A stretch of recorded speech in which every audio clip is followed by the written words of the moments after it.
Daniel Hayes stood frozen in the rain outside Franklin and Associates, his hand gripping his son's backpack so tightly the straps cut into his palm. Behind him, through the glass doors, he could see Ivy Carter waiting, her arms wrapped around herself, mascara running down her cheeks. In front of him, his phone buzzed with another text from the school. Emergency contact needed now. He was 32 years old, and for 6 years he'd built a fortress around his broken heart. Now that fortress was crumbling, and he had exactly 10 seconds to choose between the safety of his carefully constructed walls and the terrifying possibility of something real. If you're watching from your city right now, drop a comment below and tell me where you're tuning in from. I want to see how far this story travels. And if you're curious how Daniel got here, how a man who swore off love ended up standing in the rain with his whole world falling apart, hit that like button and stick with me till the end. The fluorescent lights in the Franklin and Associates break room flickered with the same tired rhythm they'd maintained for the past 8 years. Daniel Hayes sat alone at the corner table, the one with the wobbly leg that nobody else wanted, eating leftover spaghetti from a Tupperware container his son had decorated with superhero stickers. The pasta was cold.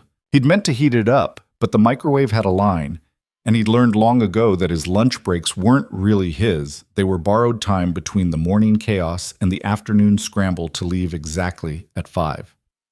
"Is this seat taken?" Daniel looked up. The woman standing there held a salad in one hand and a paperback in the other. Some contemporary fiction thing with a bright yellow cover. She was new. He'd seen her around the 3rd floor, hovering near the copier, asking questions to people who walked past without really stopping. Early 20s, maybe. Probably an intern. "Help yourself," he said, pulling his Tupperware closer to make room. She sat down across from him and opened her salad, spearing a cherry tomato with more force than seemed necessary. "I'm Ivy. Ivy Carter. Daniel Hayes. I know, you're the guy who leaves at exactly 5:01 every day." He paused mid-bite. "You've been keeping track?" "Not in a creepy way," she said quickly, and a flush crept up her neck. "It's just, everyone else here acts like staying until 7 is some kind of badge of honor. You're the only person I've seen who actually respects the clock." "I have a 6-year-old, Daniel said, then immediately regretted it. He'd learned not to lead with that information. It changed conversations. People either got uncomfortable or overly sympathetic, and he didn't have the energy for either. But Ivy just nodded. "That explains the Avengers Tupperware. Iron Man specifically. He's very particular." "Good taste." She took a bite of her salad, chewing thoughtfully. "So what's it like? Single parenting and full-time work?" Daniel set down his fork. Most people didn't ask directly like that. They danced around it, made assumptions, offered unsolicited advice about how he should really try to find the boy a mother figure. "It's like juggling chainsaws while riding a unicycle," he said finally. "Except the chainsaws are on fire and the unicycle has a flat tire." Ivy laughed, a genuine, unguarded sound that made the fluorescent lights seem less oppressive. "That sounds about right. My mom raised me and my brother solo. She used to say it was like running a marathon where someone kept moving the finish line." "Your mom sounds smart." "She was." Ivy's smile dimmed slightly. "Passed away 2 years ago. Breast cancer." "I'm sorry." "Thanks." She stabbed another tomato. "People always say time makes it easier, but I think that's garbage. It just makes it different." Daniel found himself studying her face, really looking at her for the first time. She had the kind of features that seemed ordinary at first glance, but became more interesting the longer you looked. Dark hair pulled back in a ponytail that was already starting to escape. Hazel eyes that shifted between green and brown depending on the light. A small scar above her left eyebrow. "What brings you to Franklin and Associates?" he asked, steering the conversation to safer ground. "Desperation, mostly." Ivy grinned. "Kidding, sort of. I just finished my MBA, and this was the first place that didn't require 3 years of experience for an entry-level position. I'm interning in marketing, which is hilarious because I have the creative vision of a potato." "You're being hard on yourself." "No, I'm being realistic. I'm good with numbers and logistics. Put me in front of a blank canvas and ask me to create something inspiring, and I'll give you an Excel spreadsheet." Daniel surprised himself by smiling. "There's nothing wrong with Excel spreadsheets." Spoken like a true office manager. "How did you?" I asked around. Ivy's eyes held a hint of mischief. Wanted to know who the mysterious 501 guy was. Before Daniel could respond, his phone buzzed.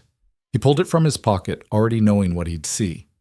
A text from Meredith, his ex-wife's sister who picked up Jake from school 3 days a week. Jake's running a fever. Nothing serious, but you might want to grab some children's Tylenol on your way home. Everything okay? Ivy asked. Yeah, just my kid. Might be coming down with something. Daniel stood, gathering his Tupperware. I should get back to work, get ahead of things in case I need to leave early. It was nice talking to you, Daniel Hayes.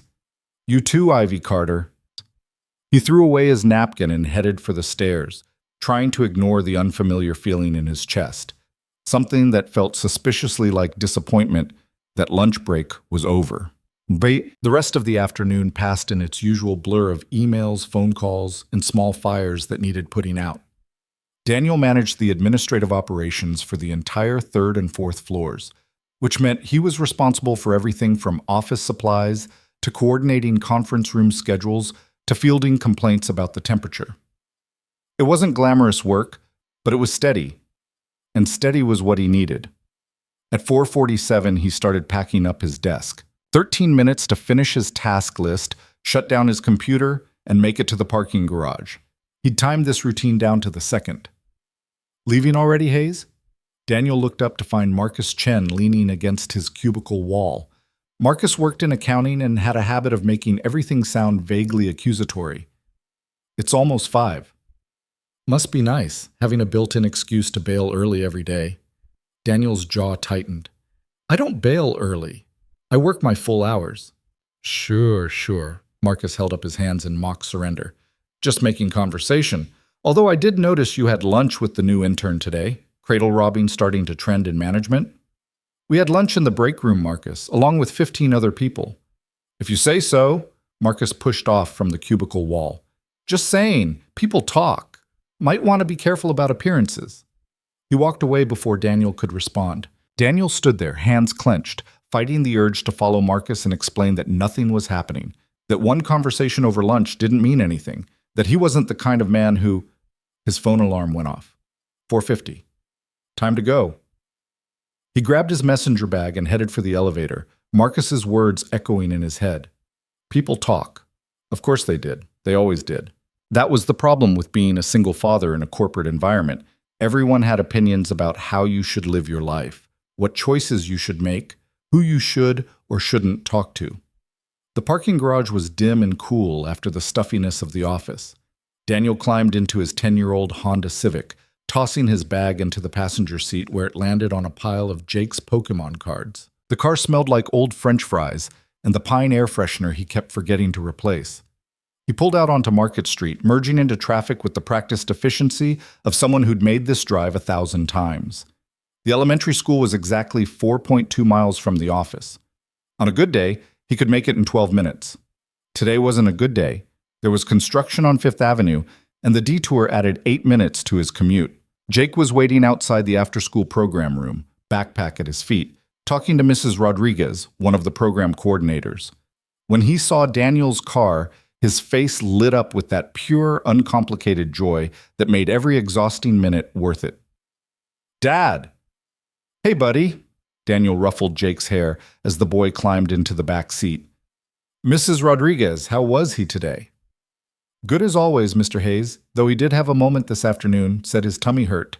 I took his temperature and it was slightly elevated, so I had the office send you that text. Thanks for letting me know. I'll keep an eye on it. Feel better, Jake. Bye, Mrs. Rodriguez.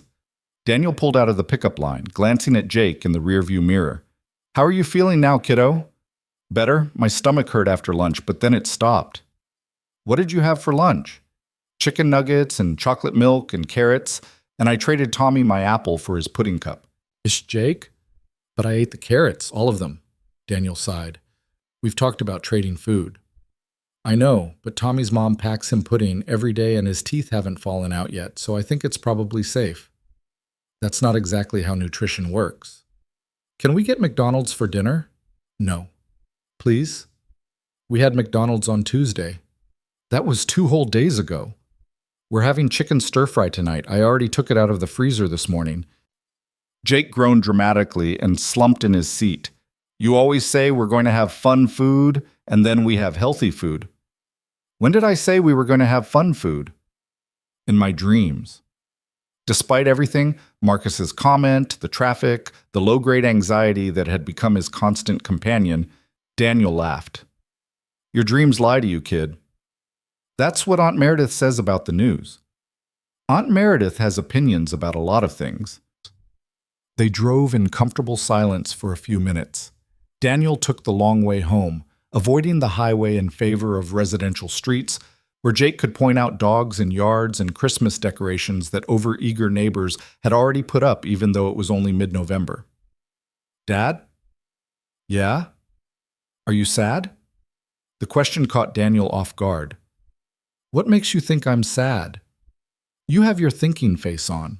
That's usually your sad face, too. Daniel glanced in the rearview mirror again. Jake was watching him with those serious brown eyes that looked too much like Sarah's, his ex-wife, who'd walked out 4 years ago and never looked back.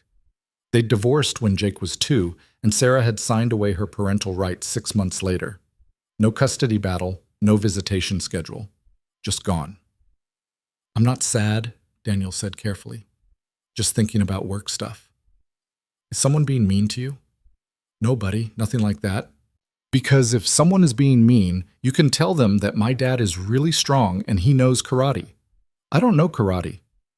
They don't know that. Daniel smiled despite himself. I'll keep that in mind. Their apartment was in a modest complex on the east side of town. 2 bedrooms, 1 bathroom, a kitchen barely big enough for their small table and chairs. The carpet was beige and stained in places Daniel had given up trying to clean. The appliances were old but functional. The walls were thin enough that they could hear their neighbor's television most nights. But it was theirs. Daniel had covered Jake's bedroom walls with glow-in-the-dark stars. They'd hung Jake's artwork in the hallway with pushpins. The bookshelf in the living room was crammed with picture books and chapter books and reference guides about dinosaurs and space and marine biology. Homework first, Daniel said as they walked through the door. Then you can have 30 minutes of tablet time before dinner. Can I have 45 minutes? Nice try. 30. What if I do extra homework? You don't have extra homework. I could make some up. That's called studying, and yes, you can do that, but you still only get 30 minutes of tablet time. Jake kicked off his shoes and dumped his backpack on the floor. Daniel picked it up and hung it on the hook by the door, a small battle he fought every single day and never won. While Jake settled at the kitchen table with his math worksheet, Daniel started dinner. The chicken stir-fry came together quickly. Frozen vegetables, pre-cut chicken strips, a bottle of teriyaki sauce that was probably more sugar than anything else. Not exactly gourmet, but it was hot and reasonably nutritious, and Jake would eat it without too much complaining. Dad, what's 7 times 8? What do you think it is? 56? Is that a question or an answer? An answer. 56. Then you're right. But how do I know I'm right if you won't tell me? Because you showed your work and followed the steps. Trust yourself. Jake chewed on his pencil, a habit Daniel had tried and failed to break. School was weird today. Weird how? Tommy asked if you have a girlfriend. Daniel's hand stilled on the knife he was using to chop an onion. What did you tell him? I said no, you don't, right? Right. Good. Because girlfriends are gross. Where'd you get that idea? Tommy has an older brother, and his older brother says girlfriends make you act stupid. Tommy's older brother sounds like he has a lot of opinions. He's in middle school. Middle schoolers know everything. I'm not sure that's true, buddy. Jake finished his math worksheet and moved on to reading. 20 minutes with his chapter book, a fantasy story about kids who discovered a magical library. Daniel finished cooking and set the table, calling Jake over when everything was ready. They ate together, the way they did every night. Jake talked about recess and the substitute teacher who let them have an extra 5 minutes of free time, and how Emma Johnson had gotten in trouble for passing notes during silent reading. Daniel listened, making appropriative noises, asking questions, being present in the way he'd learned to be after Sarah left, because that's what Sarah had taken from him, not just herself, but his ability to be half present, to coast through conversations while thinking about something else. Jake deserved better than distraction. So Daniel had learned to silence the noise in his head during dinner, to put away his phone, to make this small window of time sacred. After dinner, Jake got his tablet time while Daniel cleaned up the kitchen. Then bath time, where Jake insisted he was old enough to wash himself but still needed Daniel to check behind his ears. Then pajamas, teeth brushing, and the bedtime routine they'd established years ago. 3 books, 5 minutes of talking about the day, lights out by 8:30.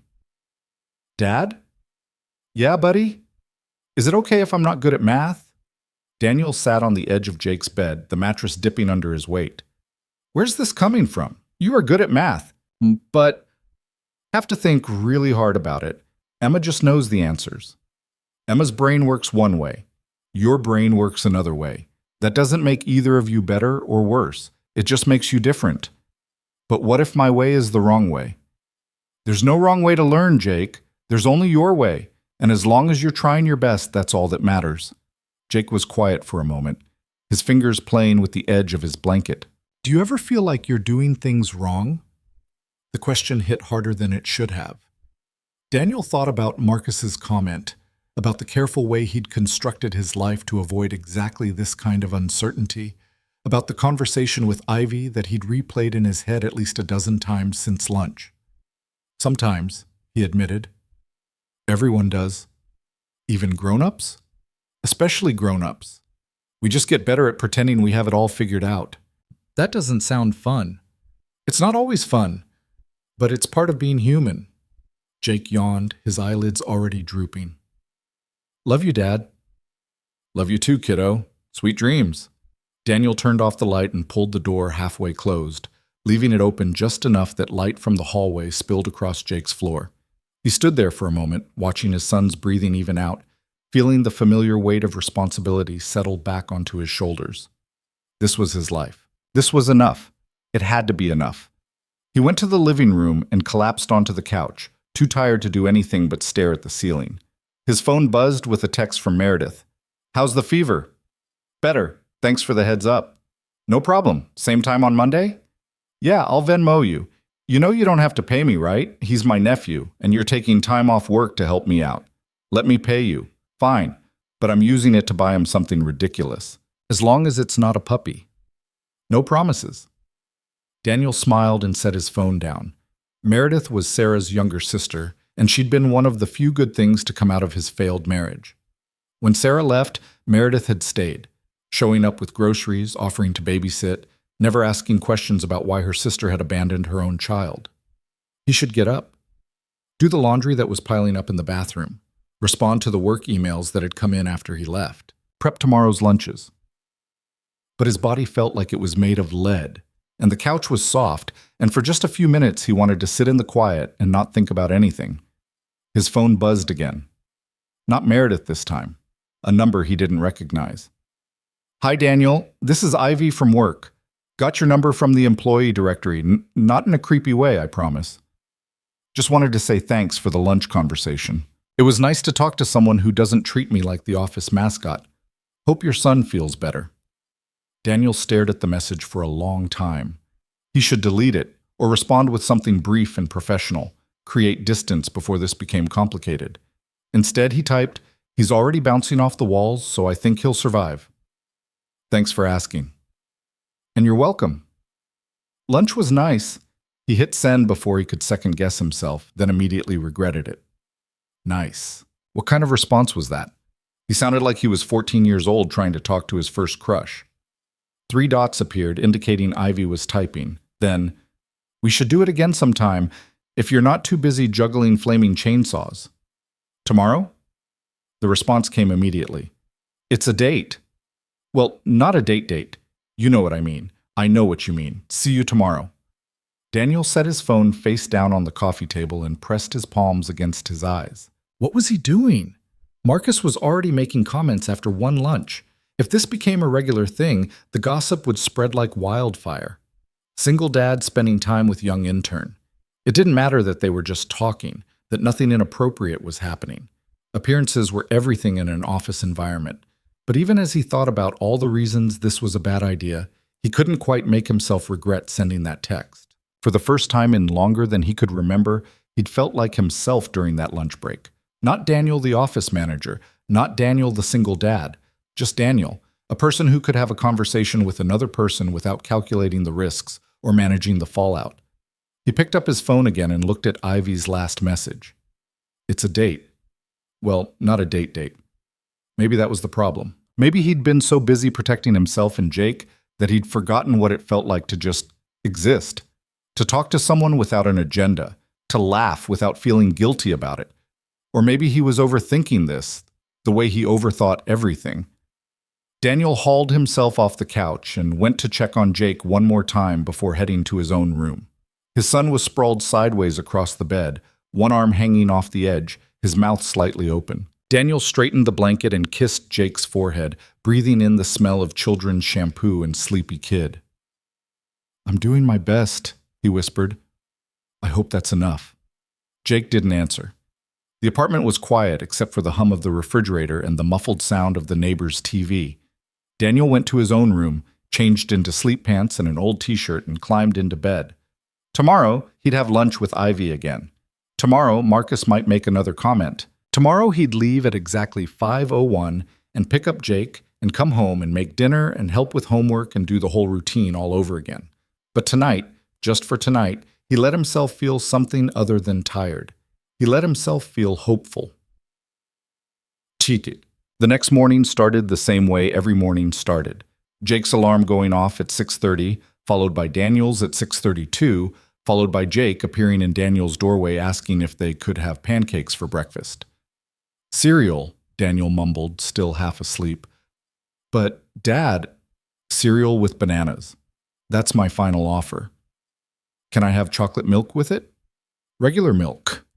"You can have chocolate milk on weekends." "This is tyranny." "Where did you learn that word?" "Mrs. Peterson read us a book about the American Revolution." "Well, this isn't tyranny. This is good parenting." "That sounds like something a tyrant would say." Daniel threw a pillow at his son, who dodged it with a giggle and ran back to his room. Daniel dragged himself out of bed and into the shower, letting the hot water wake him up while he mentally reviewed the day ahead. Team meeting at 9.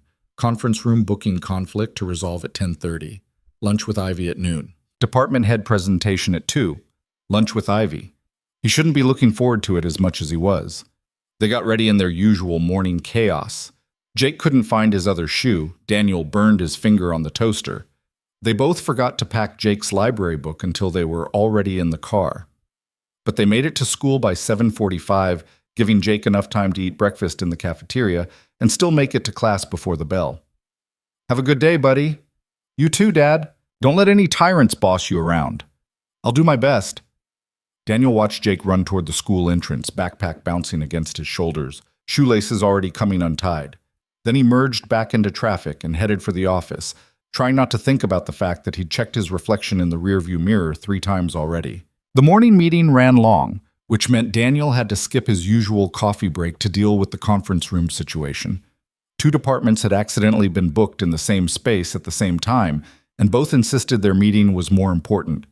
He ended up moving the marketing team to the 4th floor conference room and the sales team to the 3rd floor breakout space, and neither group was happy about it. By the time noon rolled around, he was ready for a break. Ivy was already in the break room when he arrived, sitting at the same corner table. Today she had leftovers from what looked like an Indian restaurant, curry and rice that made Daniel's boring turkey sandwich seem even more boring.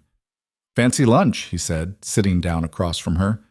"My roommate's boyfriend is a chef. He's always experimenting with new recipes and using us as guinea pigs. Yesterday it was Ethiopian. Tomorrow it'll probably be Korean." "That sounds amazing." "It is, except for the part where I'm completely spoiled now and regular food tastes like cardboard." She gestured at his sandwich. "No offense." "None taken. This is cardboard. I made it at 6:45 this morning while simultaneously making sure my kid remembered to wear pants." Ivy laughed. "Fair enough. How is he feeling?" "Like he was never sick in the first place. Kids have this magical ability to bounce back from everything." "Must be nice. I got a cold last month and I'm pretty sure I'm still recovering." They ate in comfortable silence for a few minutes. The break room was more crowded today. Several people from accounting had claimed the big table in the center, and 2 women from HR were heating up something in the microwave that smelled like fish. "So I have a question," Ivy said, setting down her fork. "And you can tell me if I'm overstepping." Daniel braced himself. "Okay, What's the deal with Marcus Chen? He gave me the weirdest look this morning when I said hi to him in the elevator. Marcus gives everyone weird looks. I think it's his default setting. No, this was different. It was like, I don't know, judgmental, like I'd done something wrong, but he wasn't going to tell me what. Daniel's chest tightened. When was this? Around 8:30. I was running late because the bus broke down and he got on at the second floor. I tried to make small talk and he just stared at me like I was speaking another language.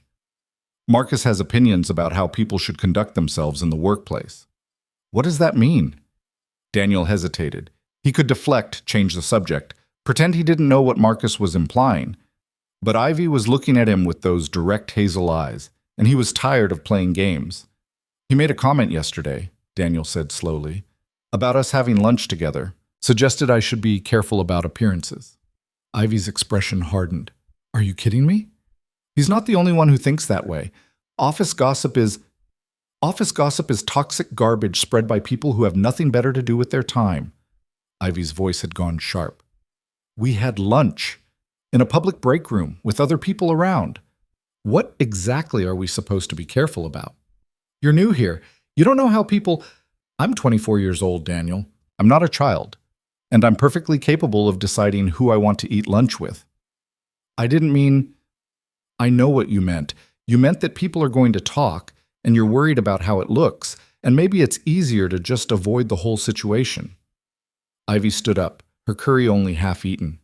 But here's the thing. I came here because I wanted to talk to you. Not because I'm trying to create drama or because I don't understand office dynamics. Because I like talking to you. And if Marcus or anyone else has a problem with that, they can take it up with me. She grabbed her food and walked out before Daniel could respond. He sat there, staring at his half-eaten sandwich, feeling like he'd just failed some kind of test he didn't know he was taking. Around him, the break room continued its usual lunchtime rhythm. People laughed and complained and scrolled through their phones. The microwave beeped. Someone's Tupperware container fell on the floor with a clatter. Daniel threw away the rest of his sandwich and went back to his desk. The afternoon dragged. He couldn't focus on the department head presentation, his mind replaying the conversation with Ivy over and over. The way her voice had gone sharp when she realized what Marcus had implied. The way she'd looked at him. Not angry, exactly, but disappointed. At 4:50, he started packing up his desk. His phone buzzed with the text from Jake's school. Reminder, parent-teacher conferences next Thursday from 4 to 7 p.m. Please sign up for a time slot using the link below. Daniel pulled up the link and scrolled through the available slots.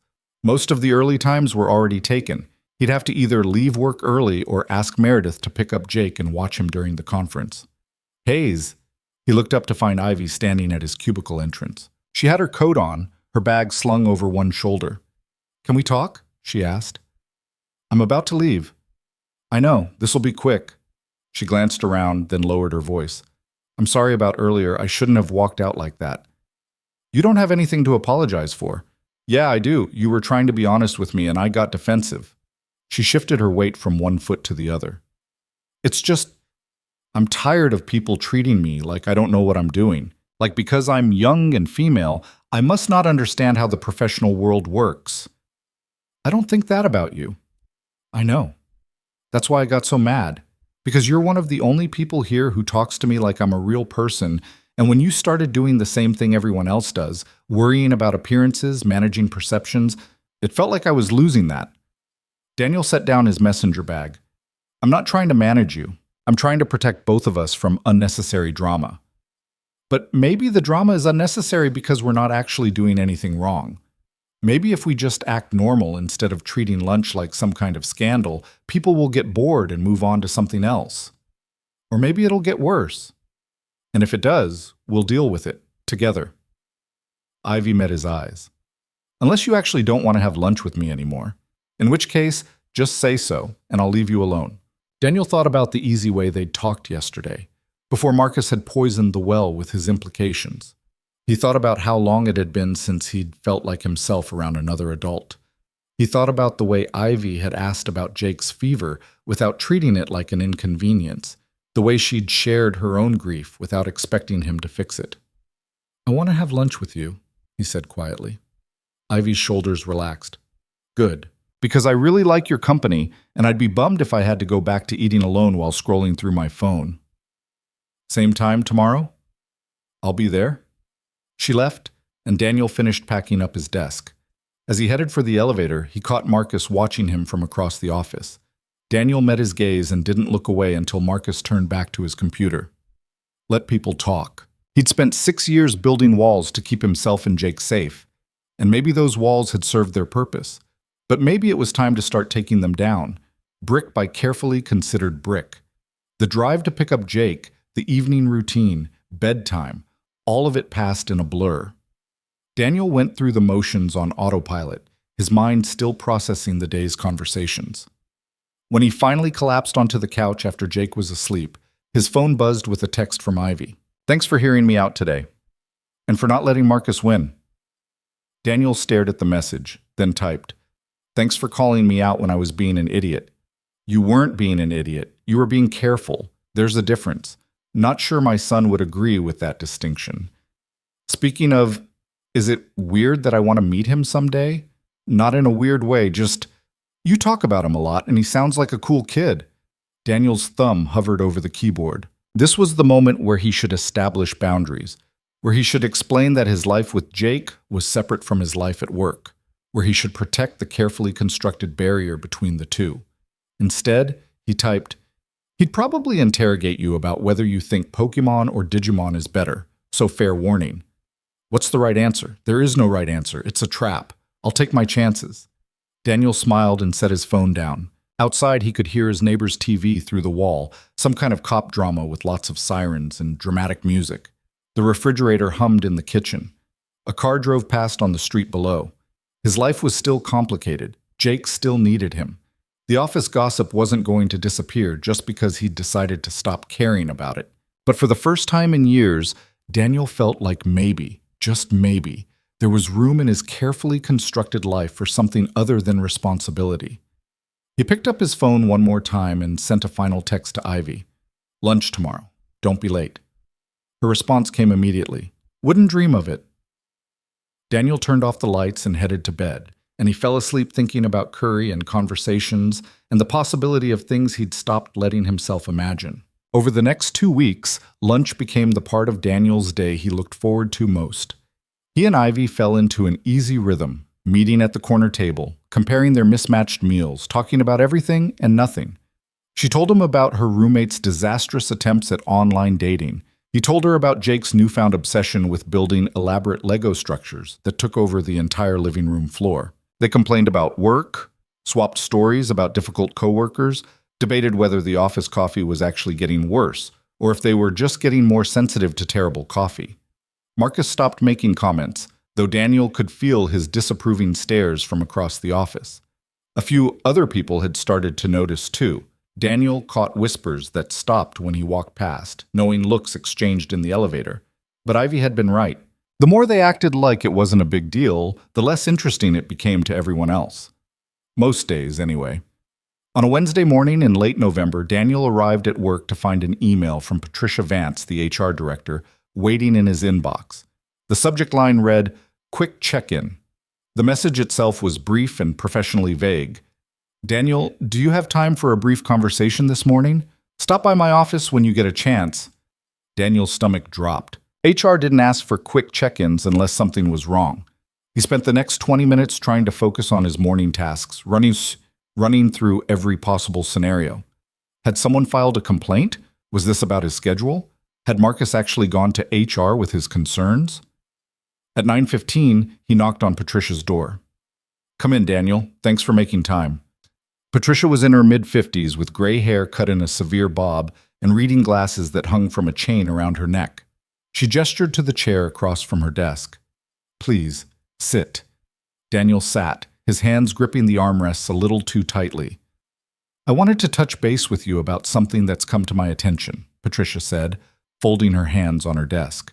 It's been brought to my notice that you've been spending quite a bit of time with Ivy Carter, one of our marketing interns. There it was. We have lunch together, Daniel said carefully, in the break room, with other people around. I'm not suggesting anything inappropriate is happening, Patricia said, though her tone suggested she was absolutely suggesting exactly that. But I do want to make sure you're aware of how these situations can be perceived. You're in a management position, and Ivy is an intern. There's an inherent power dynamic there that we need to be mindful of. I'm not her supervisor. I don't have any authority over her position or her work. That's true. But you are in a senior role and perception matters. I'm sure I don't need to explain how these things can create uncomfortable situations for everyone involved. Daniel felt heat rising in his chest. We're having lunch, that's all. We're not doing anything that violates company policy. No one is saying you are, but I would strongly encourage you to consider how your interactions might be interpreted by others. The last thing we want is for either of you to become the subject of workplace gossip or for there to be any questions about professionalism. With all due respect, Patricia, the only reason there are questions is because people are making assumptions based on nothing. If I were having lunch with Marcus from accounting, would we be having this conversation? Patricia's expression tightened. That's not a fair comparison, and you know it. Why isn't it fair? Because the circumstances are different. The only difference is that Ivy is a woman in her 20s, and people have decided that means something it doesn't mean. Daniel, I understand you're frustrated, but I'm trying to help you here. All I'm asking is that you be mindful of appearances. That's all. Is someone making a formal complaint? No, this is just a friendly heads up, a precautionary conversation. Then I appreciate your concern, but I don't think there's anything to be concerned about. Is there anything else? Patricia studied him for a long moment. Just think about what I've said. That's all I'm asking. Daniel stood. I will. Thank you for your time. He left her office feeling like he'd been punched in the gut. The walk back to his desk felt endless. Every person he passed seemed to be watching him, judging him, adding fuel to whatever narrative was spreading through the office. He sat down and stared at his computer screen without seeing it. His hands were shaking, not from anger, though there was plenty of that, but from the sudden, overwhelming realization that this was exactly what he'd been afraid of. The moment he let his guard down, the moment he allowed himself to connect with someone, everything fell apart. His phone buzzed. A text from Ivy. Still on for lunch? Daniel's fingers hovered over the keyboard. He could cancel. Make up an excuse about a meeting or a deadline. Start pulling back now, before this got any worse. Instead, he typed, Yeah, see you at noon. When lunchtime came, Ivy was already at their usual table, unpacking what looked like homemade pad thai. She smiled when she saw him, then her expression shifted when she got a better look at his face. What happened? Daniel sat down heavily. HR called me in this morning. Apparently people have been talking about us having lunch together, and Patricia wanted to make sure I understood the importance of being mindful of appearances. Ivy's face went pale, then flushed with anger. You're joking. I wish I was. Did she say who complained? She said no one made a formal complaint, just that she wanted to give me a friendly heads up. That's such garbage. Ivy's voice was loud enough that a few people at nearby tables glanced over. She lowered her volume, but not her intensity. We're not doing anything wrong. We're eating lunch, in public, during our designated break time. I know. So what are we supposed to do? Stop talking to each other? Pretend we don't exist? I don't know, Ivy. I really don't know. She was quiet for a moment, stabbing at her noodles without eating them. Is this because of your ex-wife? Is that why you're so worried about what people think? The question caught Daniel off guard. They'd talked about Jake plenty, but he'd carefully avoided the topic of Sarah. What makes you ask that? Because you're acting like someone who's been burned before. Like you're waiting for everything to fall apart. Daniel set down his sandwich. My ex-wife left when Jake was 2. Just packed her stuff one day while I was at work and was gone by the time I got home. She called me that night and said she couldn't do it anymore. The marriage, the kid, any of it.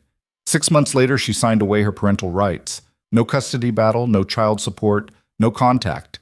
Just gone. Ivy's expression softened. I'm sorry. I can't imagine. For a long time, I blamed myself. Thought I must have done something wrong, must have missed some sign. But eventually, I realized that Sarah's choices weren't about me. They were about her. She wanted a different life, and she chose that life over the one we had. That doesn't make it hurt less. No, it doesn't. Daniel rubbed his face with both hands. But it taught me to be careful, to protect Jake from getting attached to people who might leave, to keep my personal life separate from everything else. And here I am, messing up your carefully organized system. You're not messing anything up, you're just... Daniel paused, searching for the right words. You're making me remember what it feels like to talk to someone who actually listens, who doesn't treat me like I'm broken or damaged, or some kind of cautionary tale about the dangers of early marriage. You're not broken, Daniel. Tell that to HR. Ivy leaned forward, her eyes fierce. Screw HR. Screw Marcus and Patricia and everyone else who has nothing better to do than police who eats lunch together. We're adults. We're allowed to be friends. Are we friends? The question hung in the air between them. Ivy held his gaze, and for a moment Daniel felt like they were the only two people in the break room. Yeah, she said finally. I think we are. Is that okay? Daniel felt something loosen in his chest, some tight knot of anxiety that had been there so long he'd stopped noticing it. Yeah, that's okay. They finished lunch in companionable silence, and when Ivy stood to leave, she paused by his chair. For what it's worth, she said quietly, I'm not going anywhere, so you can stop waiting for me to disappear. She walked away before he could respond, leaving Daniel sitting alone at the wobbly table with his half-eaten sandwich and a feeling he couldn't quite name. That evening, Daniel was helping Jake with his homework when his phone rang. Meredith's name flashed on the screen. Hey, what's up? Are you sitting down? Meredith's voice was tight. Why? What's wrong? Sarah's back in town. Daniel's whole body went cold. What? She called me this afternoon. Said she's been living in Seattle for the past year and she's back visiting her mom. She wants to see Jake. Absolutely not. Daniel. She signed away her rights, Meredith. She doesn't get to just show up after 4 years and decide she wants to play mom. I told her the same thing, but legally she has no claim. She made her choice. I know, and I support you, but she's my sister and she sounded, I don't know, different. Like maybe she's actually trying to get her life together. Good for her. She can do that somewhere far away from my son. Meredith sighed. I'm not saying you should let her see him. I'm just saying you should be prepared in case she tries to make contact another way. Did she ask for my number? I didn't give it to her, but she knows where you work. She could show up there. Daniel closed his eyes and pressed his free hand against his forehead. Great. That's just perfect. I'm sorry. I thought you should know. Yeah, thanks for the heads up. After they hung up, Daniel sat at the kitchen table while Jake worked on his spelling words, trying to process this new development. Sarah, back in town, wanting to see Jake. 4 years. She'd been gone for 4 years. Jake barely remembered her. Daniel had a few photos tucked away in a box in his closet, but he'd never pushed the subject. But whenever Jake asked about his mom, Daniel kept his answers simple. She lives far away. She's not part of our lives anymore. Now she was back, and she wanted to disrupt everything they'd built. Dad, how do you spell necessary? Daniel blinked, pulling himself back to the present. Sound it out first. What do you think? Necessary. Close. 1 C, 2 S's. English is stupid. Can't argue with that, buddy. Jake finished his homework, and they moved through the rest of their evening routine. But Daniel's mind kept circling back to Meredith's call, running through scenarios, imagining confrontations. What would he do if Sarah showed up at the apartment? What would he say? How would he explain to Jake who this stranger was? After Jake was asleep, Daniel pulled out his phone and stared at Ivy's number. He wanted to call her, to hear her voice, to talk about this mess with someone who wouldn't judge him or offer empty platitudes. But it was 10:30 on a Wednesday night, and calling her felt like crossing some invisible line they hadn't crossed yet. He typed out a text instead. Random question. If someone from your past showed up out of nowhere wanting to be part of your life again, what would you do? The response came faster than he expected. Depends. Are we talking about a good someone or a bad someone? Complicated someone. Then I'd probably have a mild panic attack followed by several poor decisions. Why? Should I be worried? My ex-wife is back in town, wants to see Jake. Oh, wow. How are you feeling? Like I want to throw my phone into a river and move to Canada. Valid response. Have you talked to Jake about it? He doesn't even remember her. I don't want to upset him with information he doesn't need. Three dots appeared and disappeared several times before Ivy's next message came through. I know I don't have any right to give you parenting advice. But my dad left when I was 7, and my mom never told me he'd tried to come back a few times over the years. I found out when I was 16 and I was so angry, not at him for leaving, but at her for keeping it from me. Made me feel like I couldn't trust her judgment about what I should or shouldn't know. Daniel stared at the message, his chest tight. I'm not saying you should expose Jake to someone who hurt him, Ivy continued. Just that kids are tougher than we think, and they usually know when we're hiding something. I don't want to make the wrong call here. There's no right call. There's just the best call you can make with the information you have. And whatever you decide, it'll be because you're trying to protect your kid. That matters. Daniel set his phone down and went to check on Jake one more time. His son was sprawled across the bed, one leg hanging off the edge, his stuffed dinosaur clutched to his chest. He looked so small, so vulnerable. The idea of Sarah walking back into this peaceful little life made Daniel's protective instincts flare up like a wildfire. But Ivy's words echoed in his head. Kids are tougher than we think. He went back to the living room and pulled out his laptop, opening the document where he kept important information. Somewhere in there was the legal paperwork from Sarah's termination of parental rights. He hadn't looked at it in years. He found it buried in a folder labeled Legal Archive. The official document was dry and clinical. Sarah Catherine Hayes voluntarily and permanently relinquishes all parental rights and responsibilities regarding Jake Michael Hayes, born March 15th. She acknowledged in writing that she understood this decision was final and irrevocable. Daniel had cried the day those papers were finalized. Not because he wanted Sarah back, but because of what it meant for Jake. That his own mother had chosen to legally erase herself from his life. Now she wanted back in, or at least to visit, to see what she'd given up. His phone buzzed again. Ivy. You still there? Yeah, sorry, just thinking. Want to talk it through? I'm wide awake anyway. Roommate's boyfriend is testing a new recipe that involves a lot of loud blending. Daniel smiled despite everything. What's he making? Something he calls midnight gazpacho, I'm concerned. As you should be. So, your ex, what are you actually worried about? Daniel thought about it. That she'll hurt him, that she'll make promises she won't keep, that he'll get attached and then she'll leave again. All legitimate fears. But what if she doesn't? What if she's actually changed? People don't just change like that, don't they? I'm not the same person I was when my mom died. Grief changes you. Time changes you. Maybe she's figured some things out. And maybe she hasn't. Maybe she's just feeling nostalgic and she'll disappear again the second things get hard. So you set boundaries. You make it clear that if she wants any kind of contact with Jake, it has to be on your terms. Supervised visits. No promises. No expectations.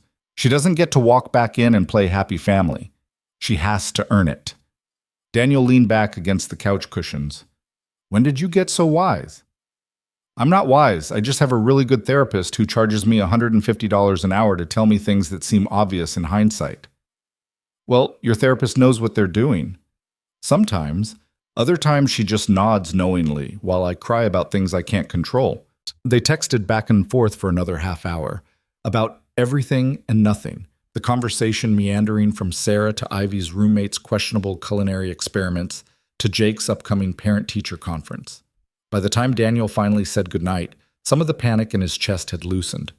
He went to bed feeling slightly less overwhelmed and woke up the next morning to a text from a number he didn't recognize. Hi, Daniel. This is Sarah. Meredith gave me your number. I know this is out of the blue, but I'd really like to talk to you about seeing Jake. I'm in town for 2 weeks, and I thought maybe we could meet for coffee. I understand if you're angry. I just want a chance to explain. Daniel read the message 3 times, his jaw clenched so tight it hurt.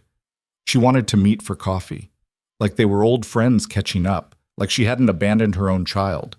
He didn't respond, not yet. He needed time to think, to figure out what the hell he was going to say. At work, he went through the motions of his morning routine, but his mind was miles away. When lunch rolled around, He was almost relieved to see Ivy already at their table. At least here was something that made sense. "You look terrible," she said by way of greeting. "Sarah texted me this morning. Wants to meet for coffee." "Are you going to?" "I don't know. Part of me wants to tell her to go to hell. The other part thinks maybe I should at least hear what she has to say." "What does your gut tell you?" Daniel thought about it. That she's going to say all the right things. That she'll apologize and explain and make it sound reasonable. And then 3 months from now, she'll be gone again, and Jake will be the one who pays for it. So don't let her near Jake until you're sure she's serious. Meet with her yourself first. Get a read on where her head's at. And if she pushes back, then you remind her that she gave up her rights, that Jake's your son, full stop, and any relationship she wants to have with him goes through you. She doesn't get to dictate terms. Daniel pulled out his phone and stared at Sarah's message. His thumb hovered over the keyboard. "What are you thinking?" Ivy asked. "That I'm about to do something that's either very mature or very stupid." He typed, "I'll meet you for coffee, but just to talk. This doesn't mean anything beyond that." Sarah's response came within seconds. "Thank you. I really appreciate this. How about Saturday at 10 a.m.? There's a cafe on Maple Street called The Grind. Do you know it?" "I know it. See you then." Daniel set his phone down and looked at Ivy. "Well, that's done. How do you feel?" "Like I'm about to walk into a trap of my own making." "Want me to come with you? I could sit at another table and pretend to read a book while I eavesdrop shamelessly." Despite everything, Daniel laughed. "Tempting, but I think this is something I need to do alone. Offer stands if you change your mind." They finished lunch, and Daniel went back to work with Sarah's text, burning a hole in his consciousness. Saturday, 3 days away. He had 3 days to prepare himself for a conversation with the woman who'd walked out of his life and shattered what little faith he'd had in permanence. That night, after Jake was asleep, Daniel called Meredith. "She reached out to you, didn't she?" Meredith said immediately. "This morning. I agreed to meet her on Saturday." "You don't have to do that, you know. You don't owe her anything." "I know, but if I don't at least talk to her, she might try to go through legal channels. And I'd rather control the narrative than deal with a court battle." "That's smart. Depressing, but smart." Meredith paused. "Do you want me to come with you?" "No, but thanks. I need to do this on my own." "Call me after, okay? Let me know how it goes." "I will." Daniel hung up and sat in the quiet apartment, listening to the familiar sounds of home, the refrigerator humming, the neighbor's TV, a car passing on the street outside. This was his life, the life he'd built piece by careful piece after Sarah destroyed the first version. And now she was back, threatening to destabilize everything. His phone buzzed. Ivy again. "Just checking in. You doing okay? Define okay?" "Fair point. Want a distraction? I can send you pictures of my roommate's midnight gazpacho. It's somehow both lumpy and watery. I'm concerned for humanity. Please don't. I'm already having a hard enough time eating." "Too late." Sent. A photo appeared on his screen, a bowl of reddish-brown liquid with chunks of vegetables floating in it like survivors of a shipwreck. It looked exactly as terrible as advertised. "That's a crime against food," Daniel texted back. "He's very proud of it. I'm hiding in my room pretending to be asleep." "Smart move." "So, Saturday. You want to do a practice run? I can play the role of your difficult ex-wife, and you can practice not throwing coffee in my face." "I would never throw coffee at someone. Coffee is precious." "Good point. Tea then. No one would miss tea." Daniel smiled, feeling some of the tension drain from his shoulders. "How do you do that?" "Do what?" "Make everything feel less overwhelming." "I have a gift. Also, I'm incredibly immature and refuse to take anything seriously." "I think you're more mature than you give yourself credit for." "Wow, a compliment. I'm going to screenshot this and frame it." "Don't get used to it." "Too late. Already planning the gallery wall." They texted until almost midnight, and when Daniel finally fell asleep, it was with his phone still in his hand and a small smile on his face. The next 2 days crawled by. Daniel threw himself into work, trying to stay busy enough that he didn't obsess over Saturday's meeting. But his mind kept wandering, rehearsing conversations, imagining worst-case scenarios. Friday evening, Jake noticed something was off. "Dad, are you sick?" "No, buddy, why?"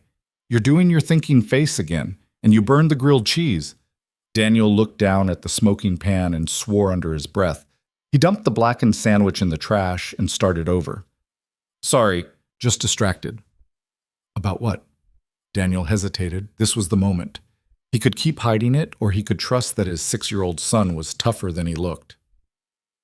Jake, how much do you remember about your mom? Jake looked up from his coloring book, his crayon frozen mid-stroke. My mom? Yeah. Do you remember her at all? Not really. I remember she had yellow hair, and she smelled like flowers. But that might just be from the picture in your closet. You've seen that picture? I was looking for my winter coat last year, and I found the box. I'm sorry I snooped. You didn't snoop. It's your history too. Daniel turned off the stove and sat down at the table across from Jake. Your mom is in town visiting. She asked if she could see you. Jake's eyes went wide. See me? Like, meet me? Yeah, but I told her no. At least not yet. I'm going to talk to her first, and if I think it's a good idea, maybe you could meet her sometime. But only if you want to. What if she doesn't like me? The question hit Daniel like a punch to the sternum. Jake, buddy, look at me.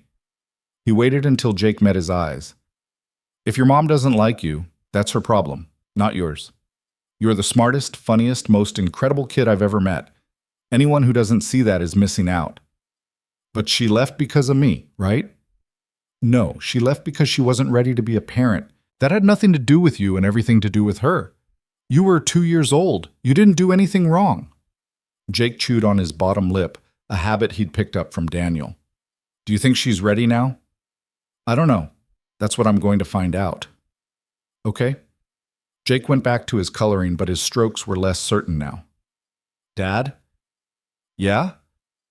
If she wants to be my mom again, does that mean you won't be my dad anymore?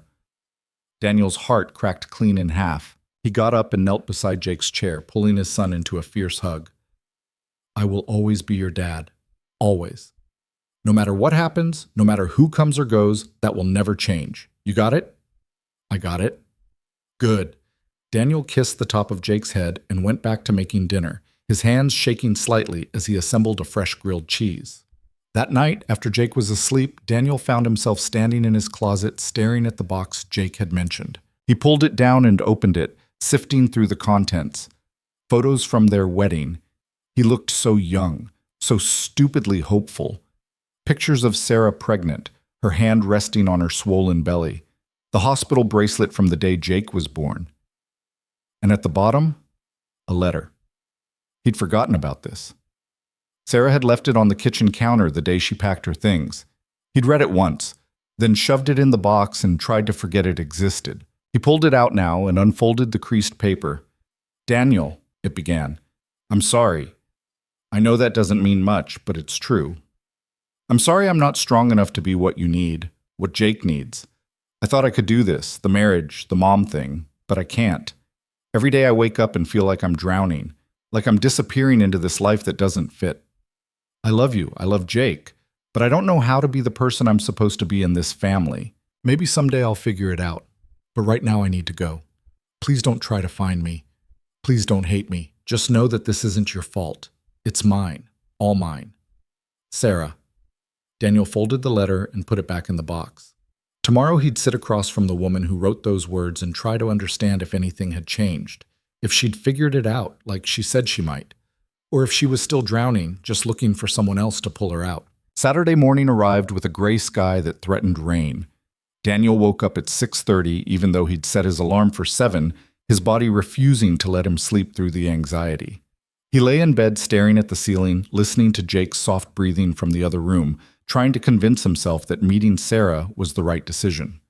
By 8, he'd given up on relaxation and was pacing the apartment, reorganizing things that didn't need reorganizing. The coffee maker, the stack of mail on the counter, Jake's backpack hanging by the door. Dad, you're being weird. Daniel turned to find Jake standing in the hallway in his dinosaur pajamas, hair sticking up at odd angles. Can't sleep? You woke me up. You keep opening and closing the cabinet doors. Sorry, buddy. Daniel checked his watch. 8:15. Want some breakfast? Are you going to meet my mom today? Yeah, in about an hour and a half.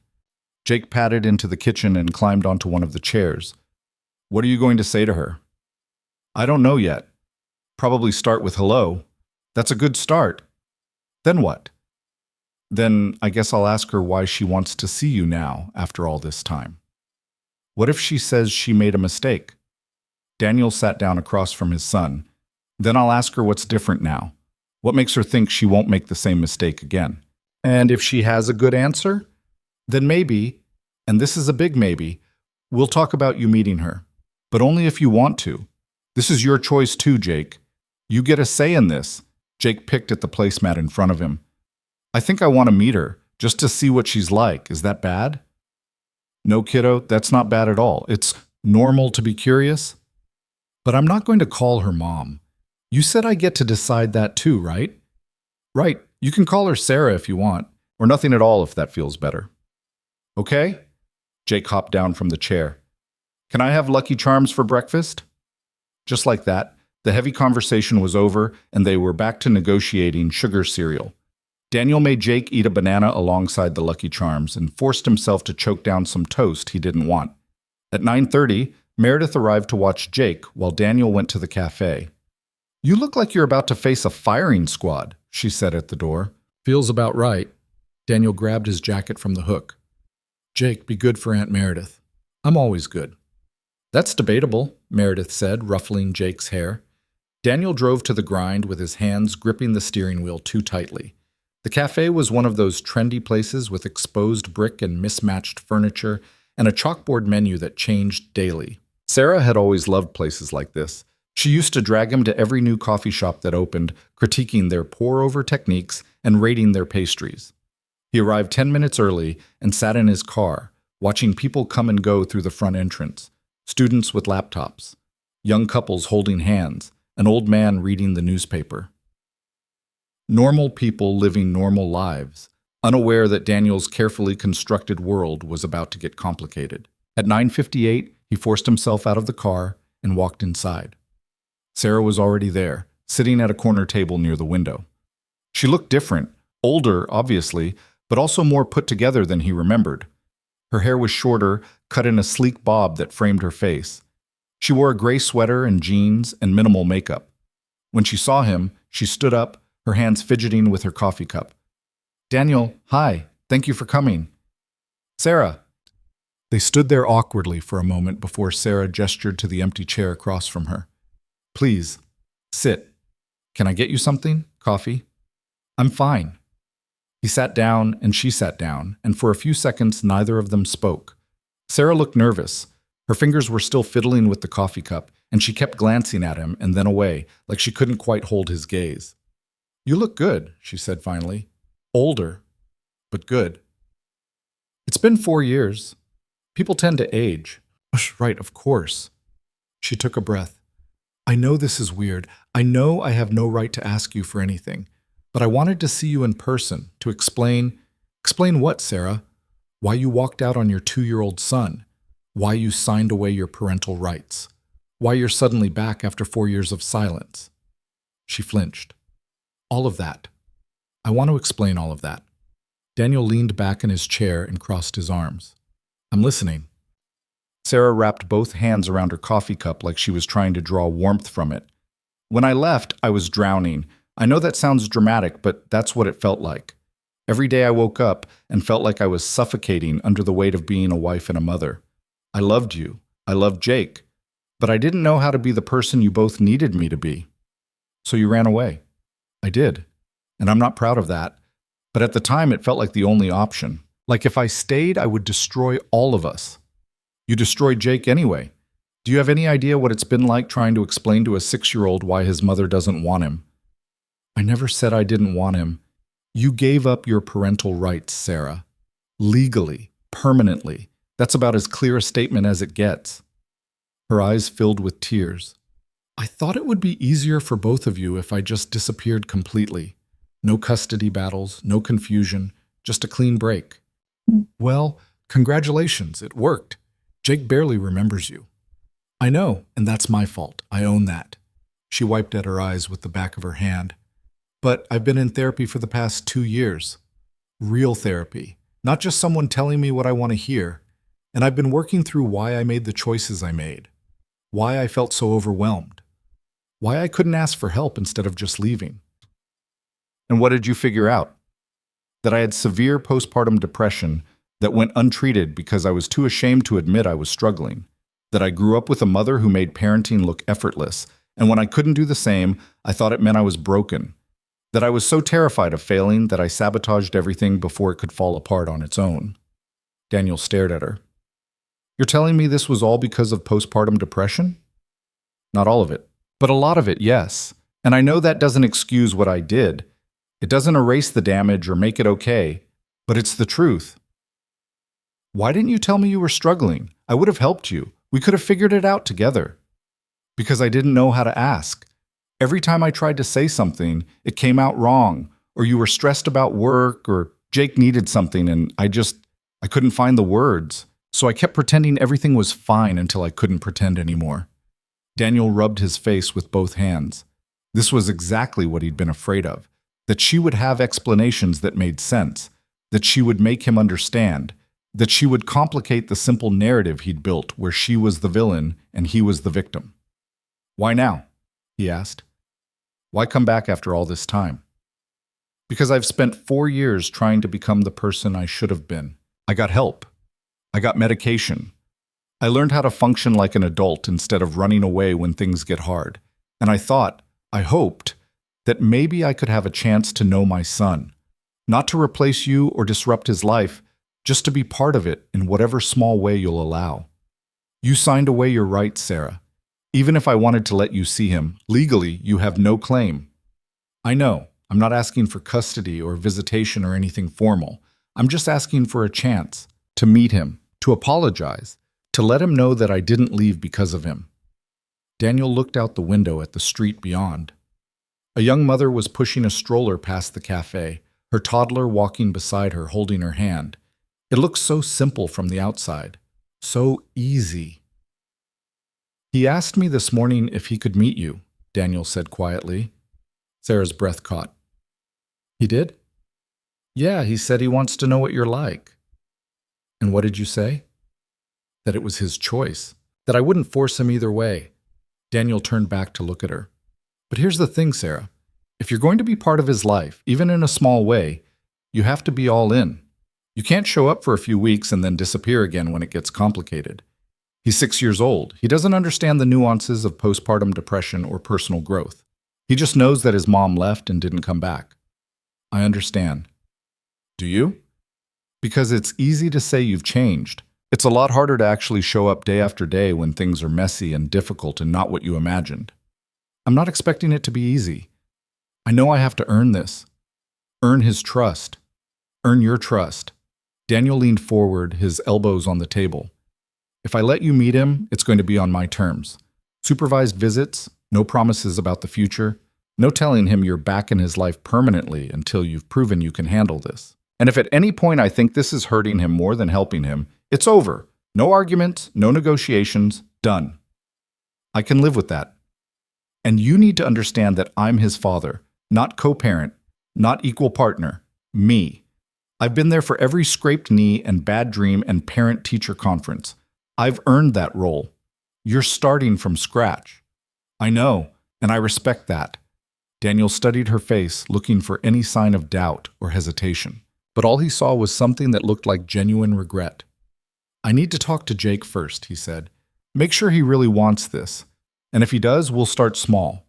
Maybe an hour at a park or something public, neutral territory. That sounds perfect. Whatever works for both of you. I'll text you after I talk to him. Could be today, could be next week.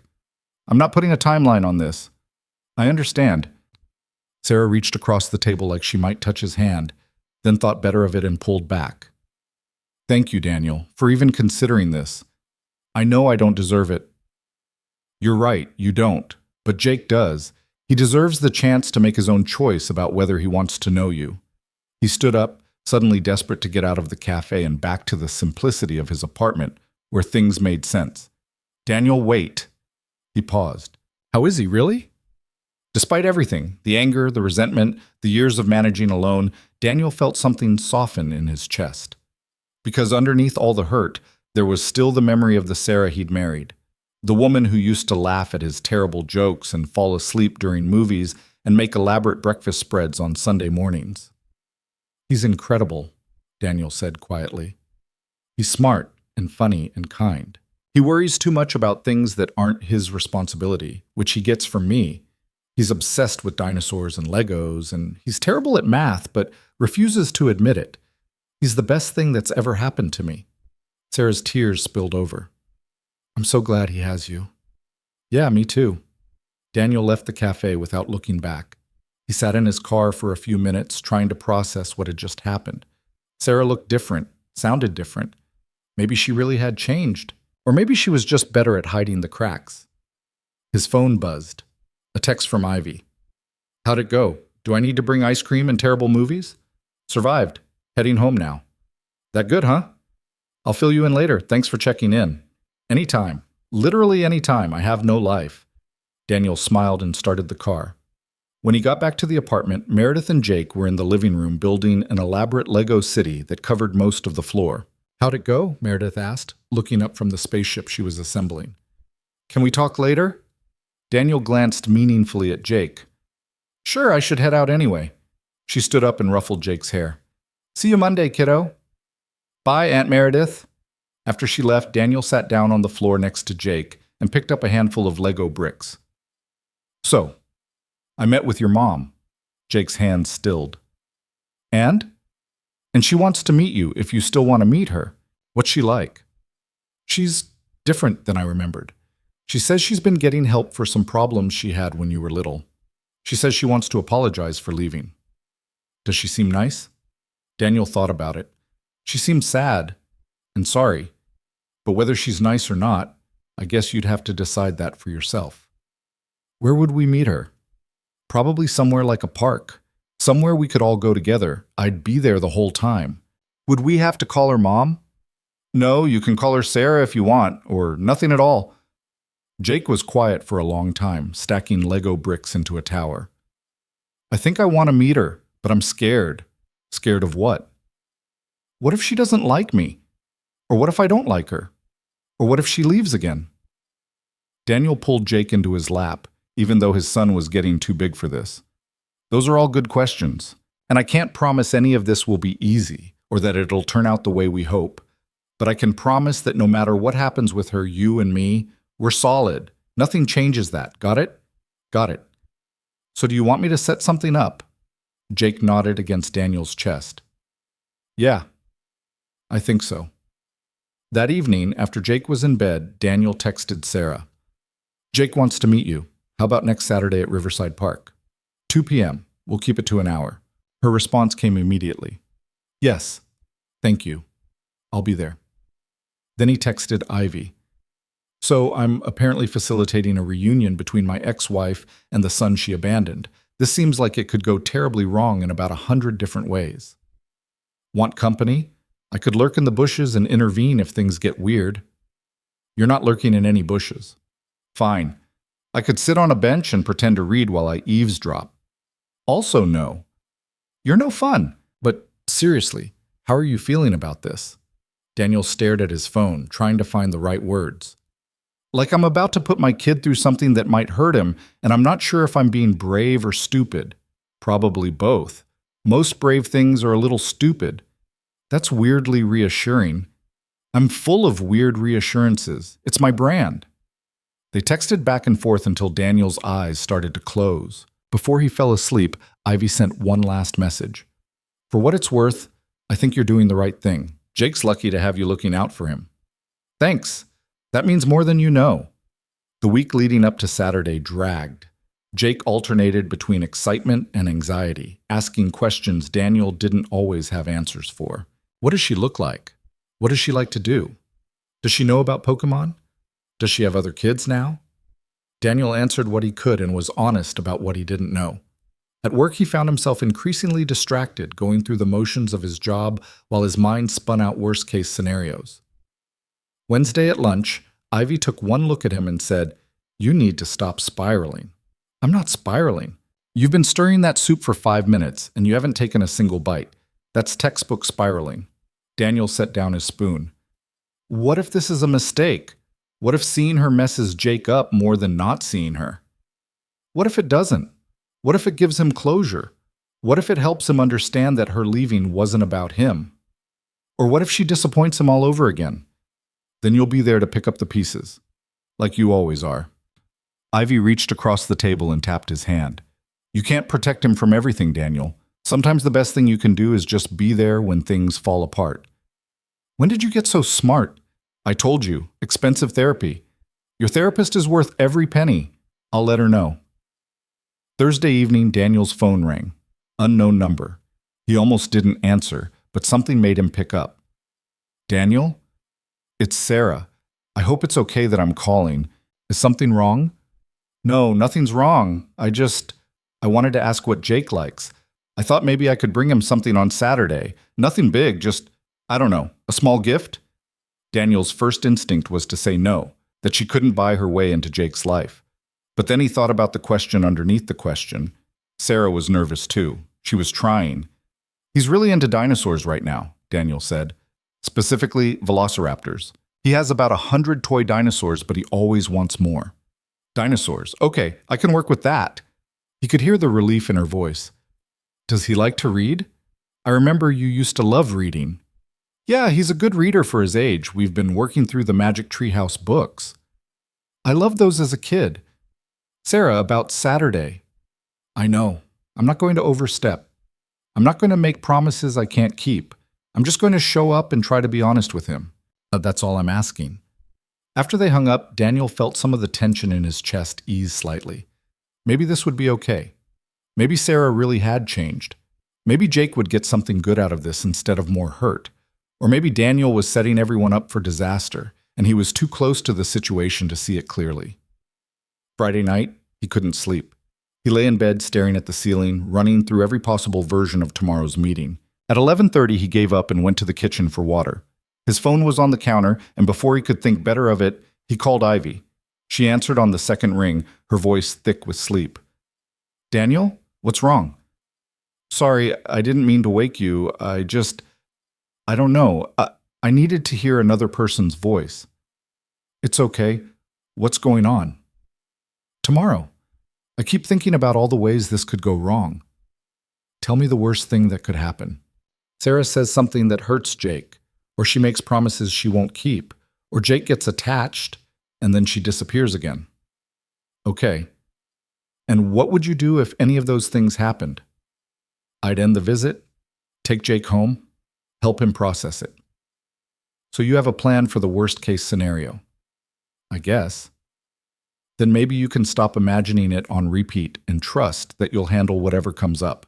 You're good at this, Daniel. The parenting thing, the protecting your kid thing. Give yourself some credit. I'm terrified I'm making the wrong call here. Of course you are. That's what being a parent is. Making impossible choices and hoping you picked the least bad option. He heard rustling on her end, like she was sitting up in bed. But you're not doing this alone. You have people who care about you, about Jake. If you need backup, we're here. We? Me, Meredith, probably half the office at this point. You've got more support than you realize. Daniel felt his throat tighten. Thanks, Ivy. Get some sleep. Tomorrow you're going to show your ex-wife exactly what she walked away from. A kid who's amazing because he has a dad who would literally worry himself to death rather than make the wrong choice. That's not as reassuring as you think it is. It wasn't meant to be reassuring. It was meant to be true. After they hung up, Daniel finally managed to fall asleep, and when his alarm went off Saturday morning, he felt marginally more prepared to face whatever the day would bring. Jake was already awake, sitting at the kitchen table in his favorite dinosaur shirt. Is this okay to wear? He asked when Daniel came in. It's perfect. What if she doesn't like dinosaurs? Then she's missing out on one of the coolest things in the world. They went through their morning routine, though neither of them had much appetite for breakfast. At 1:30, they got in the car and drove to Riverside Park. The weather had cleared up. The sun was out, the temperature mild for late November. Daniel parked near the playground and looked at Jake in the rearview mirror. You ready? Jake nodded, though his eyes were wide with nerves. Remember, we can leave whenever you want. Just give me the signal and we're out of there. What's the signal? How about you tug on your ear? Jake practiced tugging his ear a few times. Like this? Perfect. And Jake? Yeah? You don't have to perform for her or try to impress her. Just be yourself. That's more than enough. They got out of the car and walked toward the park. Sarah was already there, sitting on a bench near the fountain, holding a small gift bag. When she saw them approaching, she stood up, her face a mixture of hope and terror. Daniel felt Jake's hand slip into his and squeeze tight. They walked forward together, toward the woman who had left them, toward a future neither of them could predict, toward the possibility that sometimes people really did change, and sometimes forgiveness was harder than holding on to anger. Hi, Sarah said, her voice barely above a whisper. Hi, Jake said back, not letting go of Daniel's hand. And in that moment, standing in the November sunshine with his son beside him and his past in front of him, Daniel realized that whatever happened next, they would face it the same way they'd faced everything else, together. Sarah crouched down to Jake's level, but she kept her distance, as if she understood that closing the gap too quickly would spook him. Her hands were shaking slightly as she held the gift bag. You must be Jake, she said softly. I'm Sarah. It's really nice to meet you. Jake pressed closer to Daniel's leg but didn't pull his hand away. Dad says you're my mom. I am, or I was, or... Sarah stopped, took a breath. I gave birth to you, but your dad has been your real parent, the one who's been there for you. Why weren't you there? The question hung in the air. Daniel squeezed Jake's hand, ready to intervene if this went sideways too quickly, but Sarah didn't flinch. Because I was sick, she said, not sick like a cold or a fever, sick in my head, in a way that made me think I couldn't take care of you properly. And instead of asking for help, I ran away. That was wrong of me, really wrong. Are you still sick? Not like I was. I get help now. I talk to a doctor and take medicine that helps me think more clearly. Jake considered this. Tommy's mom takes medicine for her diabetes. She says it helps her body work right. That's kind of like what mine does, except it helps my brain work right. Oh. Jake shifted his weight from one foot to the other. Did you bring me something? Sarah's face brightened slightly. I did. Your dad told me you like dinosaurs. She held out the gift bag. Jake looked up at Daniel, who nodded and then took it carefully. Inside was a plastic velociraptor, bigger and more detailed than any of the ones in Jake's collection, along with a book about dinosaur discoveries. This is cool, Jake said, examining the velociraptor from all angles. Look, Dad, the claws actually move. That's pretty awesome, Daniel agreed. Can I go try it out on the swings? Sure, buddy. Stay where I can see you. Jake took off toward the playground, clutching his new dinosaur, and Daniel was left standing alone with Sarah. They watched Jake climb onto a swing and start pumping his legs, the velociraptor secured in his jacket pocket. He's beautiful, Sarah said, her voice thick. He looks like you, same eyes. He has your smile. When he really laughs, I can see you in him. Does that bother you? It used to. Now it's just part of who he is. They sat down on the bench, maintaining a careful distance between them. The park was moderately busy, other families enjoying the unseasonably warm November afternoon, a group of teenagers playing frisbee, an older couple walking a small dog. Thank you for this, Sarah said. I know how hard it must have been to agree to meet. I didn't do it for you, I did it for him. I know, but still, thank you. They sat in awkward silence for a moment. Daniel watched Jake swing higher and higher, his laughter carrying across the playground. He asked me this morning if you have other kids now, Daniel said. I don't.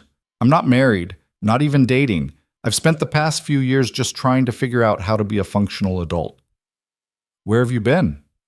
Seattle. I moved there about 6 months after I left. Got a job as a receptionist at a dental office. Nothing glamorous, but it was steady. Started therapy about 2 years ago when I finally admitted I needed help. What made you decide to come back? Sarah pulled her jacket tighter around herself. My mom got diagnosed with breast cancer 6 months ago. She's okay now. They caught it early, but it made me realize how much time I'd wasted running away from things. How many people I'd hurt because I was too scared to face my own problems. So this is about your guilt. Partly, yeah. I can't undo what I did, Daniel. I can't give Jake back those 4 years, but I thought maybe I could at least try to be honest with him about why I left, so he doesn't spend his whole life thinking it was his fault. I've told him it wasn't his fault. I know, but sometimes kids need to hear it from the person who left. Daniel wanted to be angry, wanted to maintain the righteous indignation that had sustained him through the early days of single parenthood. But sitting here watching Sarah watch Jake with such obvious longing and regret, he found it harder to hold on to. He's scared you're going to leave again, Daniel said quietly. I'm scared of that too. That's not reassuring. I know, but it's honest. Sarah turned to look at him. I can't promise I won't mess this up somehow. I can't promise I'll always make the right choices or that I won't get overwhelmed again. But I can promise that I'm trying, really trying, and that if I start to feel like I'm drowning again, I'll ask for help instead of running. And if you can't keep that promise, then I'll disappear from his life cleanly, no dragging it out, no false hope. I won't put him through that twice. Before Daniel could respond, Jake came running back, his face flushed with excitement. Sarah, do you want to see how high I can swing? Sarah's whole face lit up. I'd love to. She followed Jake back to the swings, and Daniel watched them from the bench. Sarah pushed Jake gently, not too high, asking him questions about school and his favorite subjects. Jake answered in between bursts of laughter, his initial shyness melting away. Daniel's phone buzzed, a text from Ivy. How's it going? Do I need to mobilize a rescue team? So far, so good. He seems okay. And you? Hanging in there? Proud of you. I know this isn't easy. Daniel pocketed his phone and continued watching. After the swings, Jake dragged Sarah to the monkey bars to show off his newly acquired skill of making it across without falling. Then to the slide, where he explained in great detail the optimal sliding technique. Sarah listened to all of it with the kind of attention that suggested she was trying to memorize every word. When the hour was nearly up, Daniel walked over to them. Jake was showing Sarah how to make the velociraptor hunt smaller toys. Jake, we should start heading out soon. Can we stay a little longer? Daniel checked his watch. They'd already gone 15 minutes over. We've been here over an hour, buddy. That's what we agreed on. Jake's face fell, but he didn't argue. He turned to Sarah. Are you going to leave again? The question was so direct, so painfully honest, that both adults froze. I don't want to, Sarah said carefully. I hope I get to see you again. But that's up to your dad. Jake looked at Daniel with those serious brown eyes. Can she come back? Daniel felt the weight of the decision pressing down on him. One wrong move here could hurt Jake in ways that would last years. But keeping Sarah away completely might hurt him too, might make him wonder what he'd missed, what he could have had. We can talk about it, Daniel said. Maybe in a couple of weeks we could meet again. If everyone wants to. I want to, Jake said immediately. Then we'll figure something out. Daniel looked at Sarah. I'll text you. Sarah nodded, her eyes bright with unshed tears. She crouched down to Jake's level again. Thank you for meeting me. And for showing me your swinging and your monkey bar skills. You're pretty amazing. I know, Jake said with the unself-conscious confidence of a 6-year-old. Then, before anyone could prepare for it, he stepped forward and hugged her quickly. Bye, Sarah. He pulled back just as fast and grabbed Daniel's hand, ready to go. Sarah stood there looking like she'd been struck by lightning, her hand pressed to her mouth. Bye, Jake, she managed. Bye, Daniel. They walked back to the car in silence. Jake clutched his new velociraptor and seemed lost in thought. Daniel didn't push, just let his son process whatever he was feeling. Once they were buckled in and driving home, Jake finally spoke. She's not what I expected. No? What did you expect? I don't know. Someone mean, maybe. Or someone who didn't care about me, but she seemed sad, like she was sorry. I think she is sorry. Does that make it okay that she left? Daniel navigated through an intersection before answering. No, being sorry doesn't erase what happened, but it's a start. It means she understands she made a mistake. Are you going to let her see me again? Do you want me to? Jake was quiet for a long moment. Yeah, I think so. But I still don't want to call her Mom. That's weird. That's completely fair. And I don't want her to try to take me away from you. Daniel's chest tightened. That's not going to happen, buddy. You're my son. That doesn't change no matter who else comes into our lives. Promise? Promise. That evening, after Jake was in bed, Daniel called Meredith to fill her in. How did she seem? Meredith asked. Different. Genuine, maybe. It's hard to tell. And Jake? He handled it better than I expected. He even hugged her at the end. Meredith was quiet for a moment. I know this is complicated for you. She's my sister, and I love her. But what she did was inexcusable. If you decide this isn't good for Jake, I'll support that decision completely. I appreciate that. Right now, I'm just taking it one step at a time. That's probably the smartest approach. Just be careful, okay? For both of you. After they hung up, Daniel sat on the couch staring at nothing. His phone buzzed with a text from Sarah. Thank you for today. Jake is wonderful. You've done an incredible job with him. Daniel stared at the message for a long time before responding. He is wonderful, and I'm glad today went okay. I'll be in touch about next steps. I understand. I'm here whenever you're ready. The next few weeks developed their own strange rhythm. Sarah and Daniel texted occasionally. Nothing heavy, just small updates. She'd send pictures of things that reminded her of Jake. A display of dinosaur books at the library. A velociraptor costume she saw in a store window. Daniel would respond with brief acknowledgments, keeping things cordial but distant.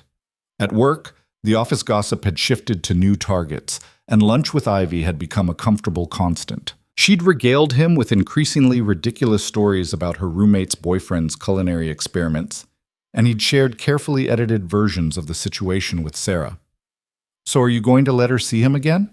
Ivy asked one Wednesday as they sat at their usual corner table. Probably. Jake keeps asking when Sarah is coming back. How do you feel about that? Terrified. Hopeful. Angry. Grateful. Take your pick. That's a lot of feelings. Welcome to my life. Ivy stabbed at her salad thoughtfully. Can I ask you something personal? You're going to anyway.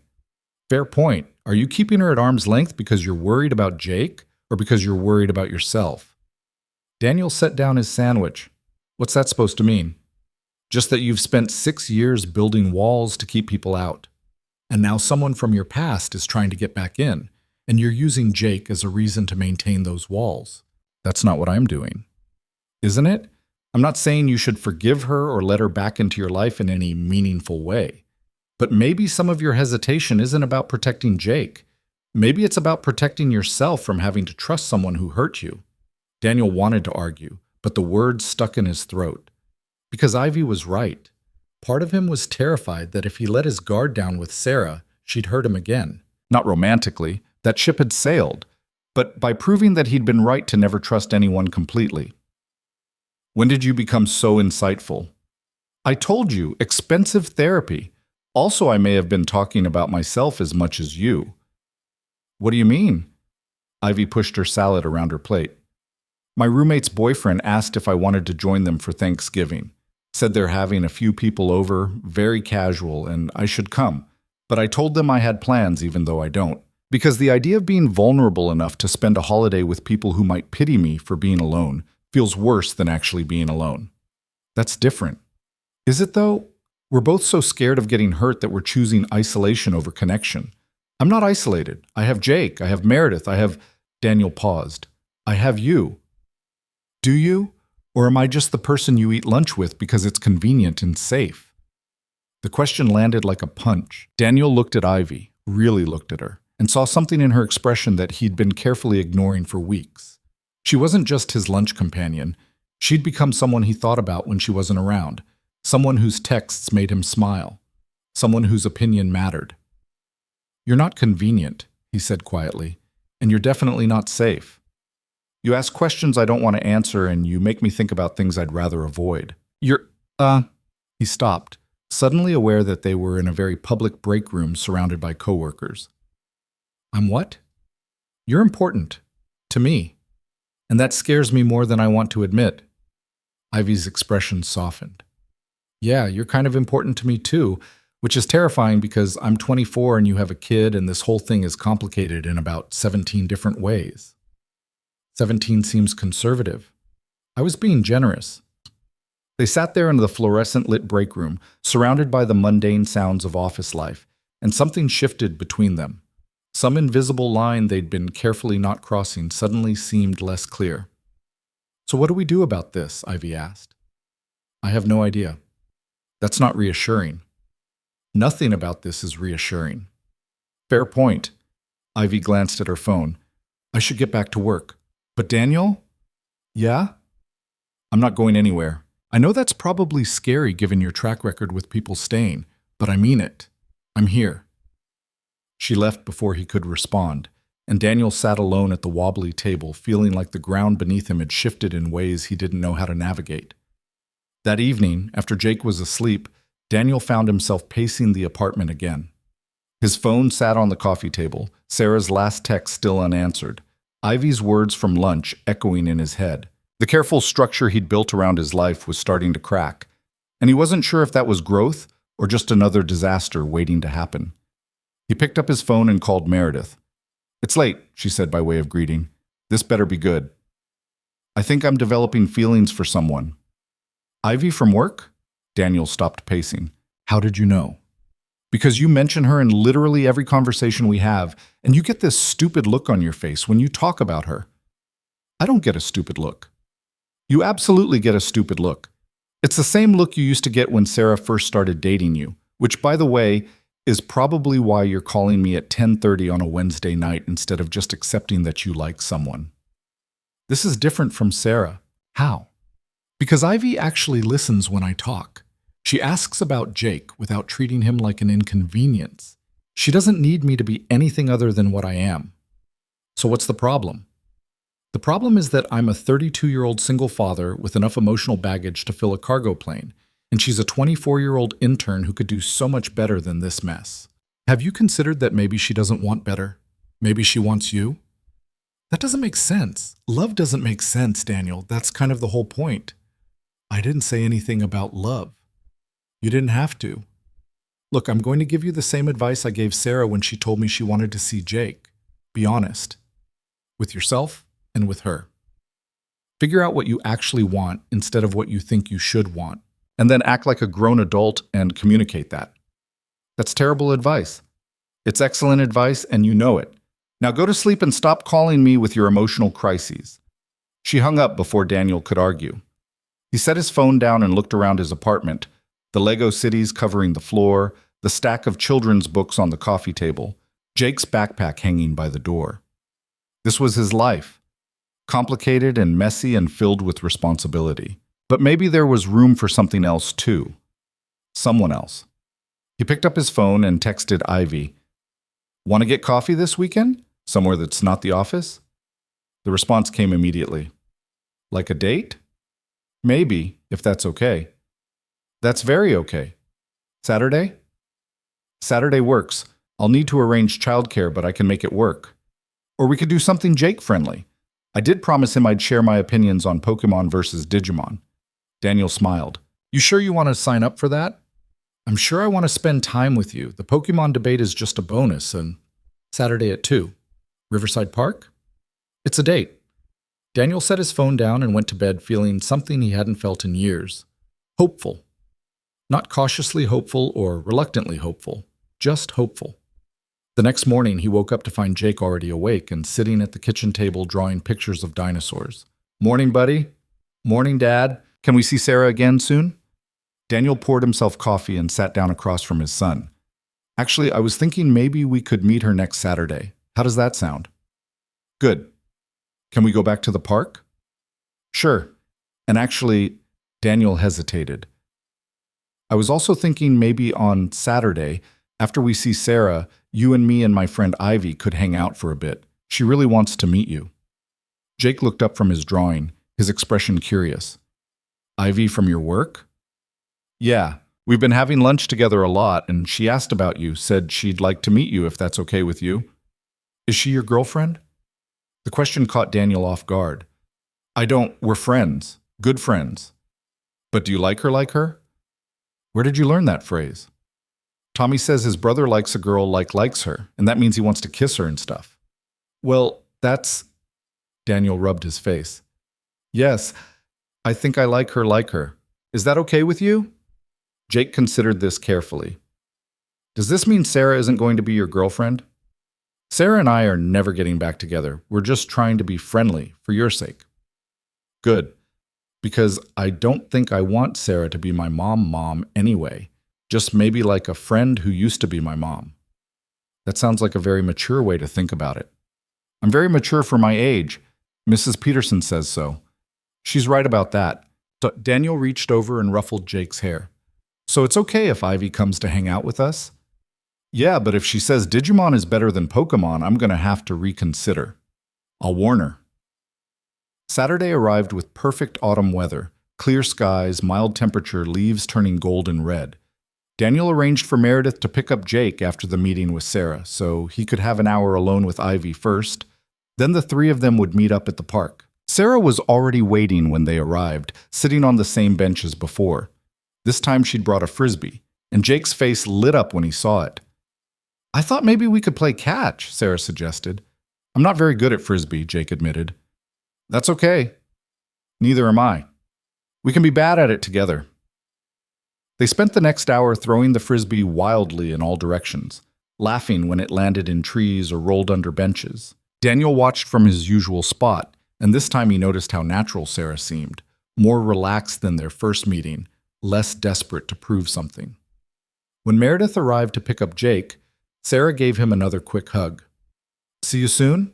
Jake asked. I hope so. After they left, Daniel lingered for a moment with Sarah.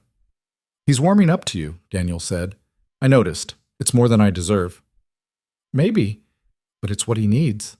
Daniel paused. I'm going to let you see him more regularly, once every 2 weeks or so. Still supervised, still on my terms, but I think it's good for him to have this connection. Sarah's eyes filled with tears. Thank you, Daniel. I know I keep saying that, but I mean it. Just don't make me regret it. I won't, I promise. Daniel left the park and drove to the coffee shop where he'd agreed to meet Ivy. She was already there, sitting by the window with 2 cups of coffee in front of her. I didn't know how you take it, so I got it black and grabbed sugar and cream on the side, she said when he sat down. Black is perfect. Daniel added 1 sugar and stirred it slowly. Thanks for meeting me. Thanks for asking. I wasn't sure you would. Why not? Because you're the king of talking yourself out of things that might be good for you. That's a terrible personality trait. It's very human. Ivy wrapped her hands around her coffee cup. So, we're on a date. Technically, we're on a pre-date before the actual date with my 6-year-old. Right, the Pokemon Summit. Are you nervous about meeting him? Terrified. What if he hates me? He won't hate you. He might interrogate you extensively about your dinosaur knowledge and your opinions on whether Iron Man or Captain America is the better Avenger, but he won't hate you. What's the right answer on the Avengers question? There is no right answer. It's another trap. Your kid is diabolical. He gets it from me. They talked for an hour, and it felt different from their lunch conversations. More intentional, more honest. Ivy told him about her complicated relationship with her father, who'd left when she was young and tried to reconnect when she was a teenager. Daniel told her about the early days with Jake, when he'd been so overwhelmed he'd sometimes sit in his car in the parking lot and cry before going into work. I don't know what I'm doing here, Daniel admitted. With you, I mean. I'm not good at this. The dating thing. Nobody's good at it. We're all just making it up as we go along. But I come with a lot of complications. A kid, an ex-wife who's suddenly back in the picture, a schedule that doesn't allow for spontaneity, a tendency to overthink everything until it becomes a problem. Okay, and I come with student loan debt, a roommate who might accidentally poison me with experimental cooking, unresolved daddy issues, and a habit of getting too attached too quickly and then panicking about it. We're both kind of a mess. That's supposed to be reassuring? It's supposed to be honest. Ivy reached across the table and took his hand. I like you, Daniel. A lot. And yes, it's complicated. But most things worth having are complicated. So we can either spend all our time worrying about why this won't work, or we can just see what happens. Daniel looked down at their joined hands, then back up at her face. What if I mess this up? Then we'll deal with it, together. She squeezed his hand. I'm not Sarah. I'm not going to disappear the second things get hard. And I'm not asking you to be perfect or to have your life completely figured out. I'm just asking you to try. I can do that. Good. because we have about 20 minutes before we're supposed to meet Jake, and I need you to brief me on all his current interests so I don't accidentally say something that gets me immediately disqualified." They walked to the park together, and Daniel found himself reaching for Ivy's hand without thinking about it. She laced her fingers through his like it was the most natural thing in the world. Jake and Meredith were already at the playground. When Jake saw them approaching, he came running over, then stopped short when he noticed Daniel and Ivy holding hands. "You must be Jake," Ivy said, crouching down to his level the way Sarah had done. "I've heard so much about you. Did my dad tell you I'm good at monkey bars?" "He mentioned it. He also said you know everything about dinosaurs." "Not everything, but a lot." "What's your favorite dinosaur?" "Velociraptor. They're not as big as T-Rex, but they're way smarter and they hunt in packs." "That's a good choice." "Mine's the Ankylosaurus."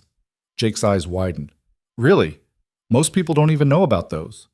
"The ones with the club tail? Those are awesome, like armored tanks." "She knows about Ankylosaurus," Jake said to Daniel, clearly impressed. Then to Ivy. "Do you want to see how high I can swing?" "I'd love to."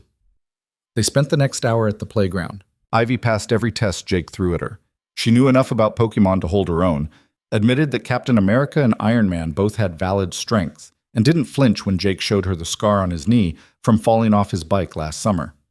Meredith pulled Daniel aside at one point while Jake was showing Ivy his dinosaur hunting technique on the climbing structure. "She's good with him," Meredith observed. "Yeah, she is." "You look happy." "I'm not sure I remember what that feels like." "Well, get used to it, because that girl is not letting you spiral back into your fortress of solitude." As the sun started to set, they walked back to the parking lot together. Jake grabbed both Daniel's and Ivy's hands, swinging between them as they walked. "Can Ivy come over for dinner sometime?" Jake asked. Daniel looked at Ivy over Jake's head.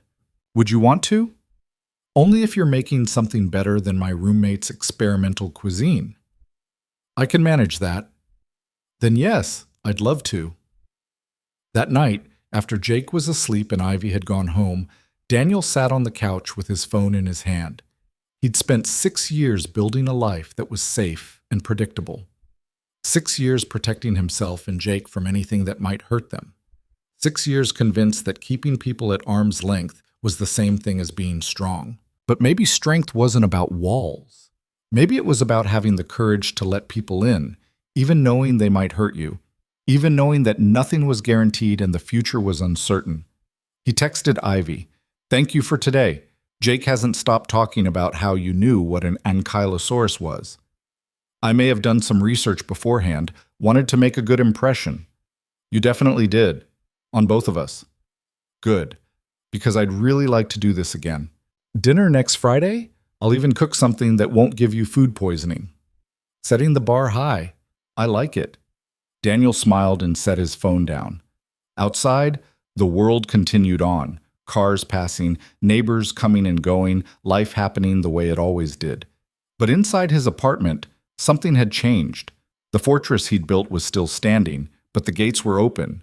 And for the first time in years, he wasn't afraid of who might walk through them. The following weeks unfolded with a rhythm Daniel hadn't experienced in years, one that included more than just him and Jake. Ivy came for dinner that Friday, and she showed up with a grocery bag full of ingredients Daniel didn't recognize. "What is all this?" he asked, peering into the bag. "Insurance. I figured if your cooking is anything like your organizational skills, it'll be edible but boring, so I brought supplies to make it interesting." "My cooking is not boring." "You literally meal prep chicken and rice every Sunday for the entire week. That's efficient. That's sad." Ivy pulled out a container of spices. "When's the last time you used paprika?" "I don't even know what paprika is for." "This is worse than I thought." Jake appeared in the kitchen doorway, clutching his velociraptor. "Are you going to teach my dad how to cook good food?" "I'm going to try." "No promises, though." "He makes good grilled cheese, but that's about it." "Hey," Daniel protested, "I make perfectly acceptable stir-fry." "With frozen vegetables from a bag," Jake said solemnly. "It's sad. You two are ganging up on me in my own kitchen. Someone has to." Ivy tied on an apron she'd brought, bright yellow with cartoon avocados on it. "Okay, Jake, you're my sous chef. Think you can handle chopping these bell peppers?" I'm 6. I'm not allowed to use knives. Fair point. You can be in charge of mixing then. Every good kitchen needs a mixer. They spent the next hour creating what Ivy called actually seasoned chicken fajitas, which involved significantly more steps than Daniel's usual cooking, but resulted in something that smelled incredible. Jake sat at the kitchen table mixing the spice blend, getting more of it on the table than in the bowl, while Ivy showed Daniel how to properly caramelize onions. You can't just throw them in the pan and walk away, she explained. You have to pay attention, stir them, show them you care. I'm not having a relationship with onions. With that attitude, you're going to have sad onions forever. I can live with sad onions. But why would you want to? They ate dinner at the small kitchen table, the three of them crowded around plates piled high with fajitas and Spanish rice and black beans that Ivy had somehow made from scratch in Daniel's inadequate kitchen. This is really good, Jake said, his face smeared with sour cream. Dad, you should let Ivy teach you more stuff. I think that's a good idea, Daniel agreed, catching Ivy's eye across the table. After dinner, they watched a movie, some animated thing about talking animals that Jake had seen at least 15 times but insisted they watch again. Ivy sat next to Daniel on the couch, and halfway through the movie, she leaned against his shoulder. It felt natural in a way that terrified him, but he didn't pull away. When the movie ended, Jake was barely keeping his eyes open. Bedtime, buddy, Daniel said. But Ivy's still here. Ivy will come back another time. Say goodnight. Jake hugged Ivy before heading to his room. You're way better than the girlfriends Tommy's brother has. They don't know anything about dinosaurs. High praise, Ivy said, grinning. After Jake was in bed, Daniel walked Ivy to her car. Thank you for tonight, he said. You didn't have to bring all that food or spend your Friday cooking with us. I wanted to. Your kitchen is terrible, by the way. You need better knives and at least 3 more spices. I'll add it to my list. They stood in the parking lot, neither of them quite ready to say goodbye. Finally, Ivy stepped closer and kissed him, quick and soft and over, before Daniel could fully process what was happening. Was that okay? She asked, suddenly uncertain. Yeah. Good, because I've been wanting to do that for weeks and I was running out of patience. You could have done it sooner. I was trying to be respectful of your incredibly slow pace. My pace is not that slow. Daniel, it took you 3 weeks to ask me to coffee. Your pace is glacial. He kissed her again, slower this time, and when they finally pulled apart, Ivy was smiling. I should go, she said. But I'll see you Monday at lunch? Monday at lunch? He watched her drive away, then went back inside to find Jake standing in the hallway in his pajamas. I thought you were asleep. I was thirsty. Did you kiss Ivy? Maybe. Gross. You'll understand when you're older. I don't think so. Girls are weird. Daniel got Jake water and tucked him back into bed. As he was leaving, Jake called out, Dad? Yeah, buddy? I like Ivy. She can come over more if she wants. I'll let her know. The next 2 weeks settled into a new normal. Ivy came for dinner twice more, each time bringing new ingredients and teaching Daniel cooking techniques he'd never bothered to learn. Sarah continued to see Jake every other Saturday, and while the visits were still supervised, Daniel found himself relaxing slightly around her. She was consistent, showing up on time, keeping her promises, not pushing for more than they'd agreed to. At work, the gossip about Daniel and Ivy had evolved from suspicious whispers to general acceptance. Marcus still gave them looks occasionally, but even he seemed to have moved on to other concerns. Patricia from HR hadn't called Daniel back for any more friendly check-ins. Then 3 weeks before Christmas, everything shifted. Daniel was at his desk finishing up a report when his phone rang. Sarah's name flashed on the screen. Sarah, what's wrong? Nothing's wrong. Well, something's different. Can we talk? In person? When? Today, if possible. After work? I can meet you at that coffee shop. Daniel's stomach dropped. Is this about Jake? Kind of. But it's not bad. I promise, I just need to talk to you face to face. They agreed to meet at 5:30. Daniel spent the rest of the afternoon distracted, running through possibilities. Was Sarah moving back to Seattle? Had she met someone? Was she going to push for more time with Jake? She was already at the grind when he arrived, sitting at the same corner table where they'd had their first conversation. She looked nervous, her hands wrapped around a coffee cup that was probably cold by now. "Thanks for meeting me," she said as he sat down. "What's going on?" Sarah took a breath. "I got a job offer in Seattle, a good one. Marketing manager for a tech startup. It's everything I've been working toward." Daniel's chest tightened. "When do you leave?" "That's what I wanted to talk to you about. I'm not taking it." "What?" "I turned it down this morning." Sarah looked at him directly.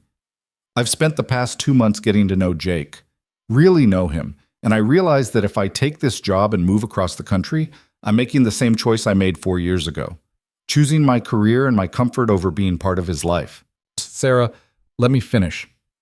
I'm not saying I want to be his primary parent or that I think I deserve equal time or anything like that, but I want to be present. I want to show up for the school plays and the birthday parties and the random Tuesday afternoons when he wants to show me his latest Lego creation, and I can't do that from Seattle." Daniel didn't know what to say. "So you're staying here?" "I found a job at a local marketing firm. It's not as prestigious and the pay is less, but it means I can be in Jake's life consistently, if that's something you're okay with." "Why are you asking me? You could have just taken the local job and told me after." "Because I'm trying to do things differently this time. I'm trying to communicate instead of just making decisions and hoping everyone else adjusts. So I'm asking, is it okay with you if I stay? If I keep seeing Jake regularly and trying to build something with him?" Daniel thought about Jake's face when Sarah showed up at the park. The way he'd started asking when she was coming back. The careful way he'd explained to his friend Tommy that Sarah was kind of my mom, but not really. "It's okay with me," Daniel said finally, "but I have conditions." "I expected that. You don't get to disappear again. If you commit to being part of his life, you have to actually be part of it, not just when it's convenient or fun." "I understand. And if you start to feel overwhelmed or like you can't handle it, you talk to me. You don't just vanish. We figure it out together." "Okay. And you need to understand that Ivy is part of the picture now. She's important to me and to Jake. You don't get a say in that." Sarah's expression softened. "I wouldn't want a say in that. I'm genuinely happy you found someone. You deserve that."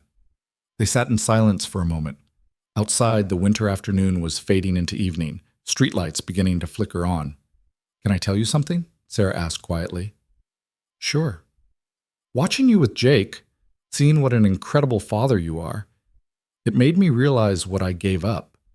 Not you, necessarily. We weren't right for each other, but the chance to be part of raising this amazing kid. I can't get those 4 years back, but maybe I can be there for the next 12. If you'll let me."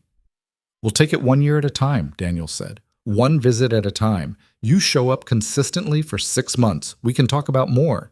You prove you're serious about this. Maybe we can do some unsupervised visits, but you have to earn it." "I will. I promise I will." Daniel left the coffee shop feeling lighter than he had in weeks. He called Meredith on the drive home to fill her in. "She's really staying?" Meredith sounded surprised. "Apparently." "That's huge. How do you feel about it?" "Honestly, relieved. I've been waiting for the other shoe to drop, for her to announce she's leaving again. At least this way Jake gets consistency." "You're a good man, Daniel. Not everyone would give her this chance." "I'm not doing it for her. I'm doing it for Jake." "I know. That's what makes you a good man." That evening, Daniel told Jake about Sarah's decision over dinner. "She's staying here, like permanently?" Jake asked. "She got a job here, yeah, which means you'll get to see her more regularly if you want to." "Cool." Jake stabbed at his chicken. "Does this mean she's going to start being my real mom?" "What do you think that means? Real mom?" "I don't know. Like someone who does mom stuff, packs lunches and knows when I have soccer practice and makes me do my homework." "Do you want her to do those things?" Jake thought about it. "Not really. You already do all that stuff. I think maybe Sarah can just be Sarah, like a special friend who used to be my mom." "That sounds like a good way to think about it." "Can we still see her at the park, though?" "Yeah, buddy, we can still see her at the park." 2 days later, Daniel was eating lunch with Ivy when she dropped her own unexpected news. "So I got offered a full-time position," she said, not meeting his eyes. "In the marketing department. Actual salary, benefits, the whole thing." "Ivy, that's amazing. When do you start?" "That's the thing. It's in the Chicago office. They want me to relocate after the new year." Daniel felt like he'd been punched in the stomach. Chicago. Yeah, I told them I needed time to think about it. But it's a great opportunity. It is. It's everything I've been working toward: better pay, actual career progression, a chance to work on real campaigns instead of just making copies and fetching coffee. Then you should take it. Ivy finally looked at him. Is that what you want? What I want doesn't matter. This is your career, your future. That's not an answer, Daniel. He set down his sandwich. I want you to be happy. I want you to have the career you deserve. And if that means going to Chicago, then you should go. Even if it means leaving you, leaving Jake? We'll figure it out. People do long distance, and it's not like Chicago is on another planet. It's a few hours by plane. You're doing that thing again. What thing? Where you decide what's best for everyone else without actually saying what you want. Where you sacrifice your own happiness because you think that's what you're supposed to do. I'm being realistic. No, you're being a martyr. Ivy's voice was frustrated. I'm asking you what you want, and you're giving me this noble speech about my career. But what do you actually want?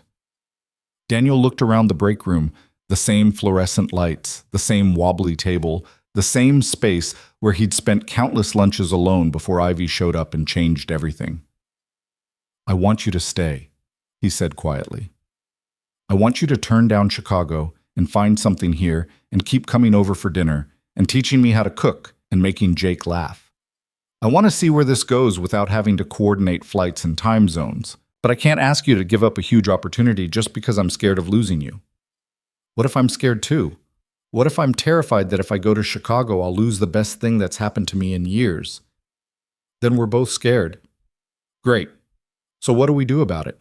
Daniel reached across the table and took her hand. I don't know, but I know I don't want to make this decision for you. And I don't want you to stay just because of me and then resent me later when you think about what you gave up. What if I'm not giving anything up? What if staying here and seeing where this goes with you is exactly what I want? Is it? Ivy squeezed his hand.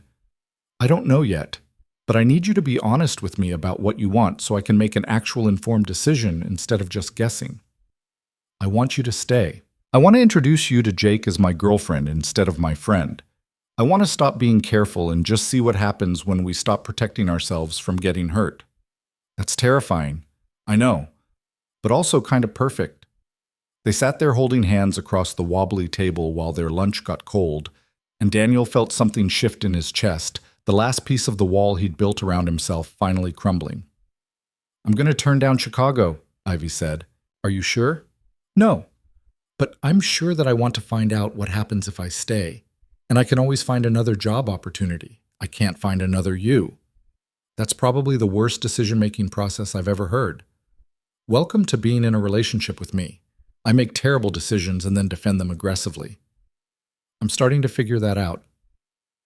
That weekend, they told Jake together. Daniel had been nervous about how to explain that Ivy was his girlfriend now, but Jake just shrugged and said, I already knew that. You kiss her and you get all weird when she texts you. I do not get weird. You smile at your phone, Dad. It's super weird. Your observation skills are terrifying. Mrs. Peterson says I'm very perceptive. They spent the afternoon at Riverside Park, all three of them, plus Sarah, who'd asked if she could join them. It was the first time they'd all been together, and Daniel had been prepared for awkwardness. But Sarah and Ivy hit it off immediately, bonding over their shared experience of Daniel's terrible cooking. He tried to make me pasta last week, Ivy said. He boiled it for 20 minutes. It said 8 to 10 minutes on the box, and I wanted to be sure, Daniel protested. It was mush, actual mush. I made the same mistake when we were married, Sarah said, laughing. I came home to what I can only describe as pasta soup. In my defense, I've gotten better. You've gotten marginally less terrible, Ivy corrected. There's a difference. Jake ran back from the swings, breathless and happy. Sarah, watch how high I can go. I'm watching. Daniel sat on the bench next to Ivy, watching Sarah push Jake on the swings while they both laughed at something. 6 months ago, he couldn't have imagined this scene. His ex-wife rebuilding a relationship with their son, a woman he was falling for sitting beside him, all of it happening at the same time without everything falling apart. You okay? Ivy asked. Yeah, just thinking about how different things are. Good different or bad different? Terrifying different, but also good. She leaned against his shoulder. For what it's worth, I think you're doing a great job with all of this. The Sarah thing, the parenting thing, the letting me into your life thing, I'm making it up as I go. Aren't we all? That night, after Ivy went home and Jake was asleep, Daniel stood in his apartment looking around at the life he'd built. The Lego cities were still scattered across the floor. Jake's backpack still hung by the door. The kitchen was still too small and the carpet still had stains he couldn't get out. But there were new things too. Spices in the cabinet that he actually knew how to use. Photos of the three of them at the park taped to the refrigerator. Ivy's yellow avocado apron hanging on a hook by the stove. His phone buzzed. A text from Ivy. Jake fell asleep in the car on the way home. He's got your whole heart, doesn't he? Yeah, he does, but I'm pretty sure there's room for more. Good, because I'd like to apply for some of that real estate. Application accepted. Just like that? No background check? No references? You know about Ankylosaurus, and you make better fajitas than me. That's all the reference I need. Setting the bar low. I appreciate it. Daniel smiled and set his phone down. He checked on Jake one more time. His son was sprawled across the bed, one arm hanging off the edge, mouth slightly open. The velociraptor Sarah had given him was tucked under his pillow, along with the stuffed dinosaur he'd had since he was 2. Daniel pulled the blanket up and kissed Jake's forehead. Love you, buddy. Sleep well. The following weeks rushed toward Christmas in a blur of shopping and planning and juggling schedules. Sarah asked if she could give Jake a present, and Daniel said yes. Ivy asked if she could spend Christmas Eve with them, and Daniel said yes to that too. Marcus from accounting cornered him one afternoon in early December. I owe you an apology, Marcus said without preamble. Daniel looked up from his computer. For what? For the comments I made about you and Ivy. I was out of line, and wrong, apparently. She seems good for you. Thanks, Marcus. That means a lot. For what it's worth, people respect you around here. The way you handle everything, the job, the kid, all of it. It's impressive. After Marcus left, Daniel sat at his desk feeling lighter. He'd spent so long worried about what people thought, about managing perceptions and protecting himself from judgment. But somewhere along the way, he'd stopped caring as much. Or maybe he just realized that living his life honestly was more important than living it carefully. Christmas Eve arrived with snow, the first significant snowfall of the season. Daniel and Jake spent the morning baking cookies using a recipe Ivy had sent them, though they managed to burn the first batch and oversalt the second. Cooking is hard, Jake declared, covered in flour. You're telling me.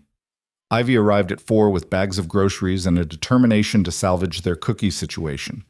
Sarah came by at 6 with a gift for Jake, a complete set of dinosaur encyclopedias that must have cost more than she could really afford. Sarah, you didn't have to do this, Daniel said. I wanted to. I've missed 6 Christmases. Let me try to make up for at least one of them. They had dinner together. The 4 of them crowded around Daniel's too small kitchen table, eating ham that Ivy had somehow made delicious and mashed potatoes that Jake insisted on making himself. It was loud and chaotic, and nothing like the quiet Christmases Daniel and Jake had shared for the past several years. After dinner, Jake opened his presents. He was thrilled with the encyclopedias from Sarah, the advanced Lego set from Meredith, and the collection of new dinosaur figures from Daniel, but his favorite was from Ivy, a journal with a lock and key and a note that said, "For all your important observations about the world." What's this for? Jake asked. Well, you're very perceptive, Ivy said, and sometimes it helps to write down what you notice. You can draw in it too, or make lists or whatever you want. It's your private space. Jake hugged her so hard he almost knocked her over. Thank you. This is the best present ever. Later, after Sarah had left and Jake was in bed, Daniel and Ivy sat on the couch with the Christmas lights casting soft colors across the living room. Thank you for being here, Daniel said, for all of this. Where else would I be? I don't know. Chicago, maybe? I don't regret turning that down, just so you know. You might someday. Maybe. But I'll regret missing this more. She curled up against him. I like your life, Daniel. I like the chaos and the burnt cookies and the Legos everywhere. I like being part of it. Even the parts that are messy and complicated? Especially those parts. Perfect is boring. Daniel kissed her, and for the first time in longer than he could remember, he felt completely present in the moment. Not worried about tomorrow or regretting yesterday. Just here, now, with this woman who'd somehow walked into his carefully controlled life and made it better by making it messier. On Christmas morning, Jake woke them up at 6:30 by jumping on the couch, where they'd fallen asleep watching movies.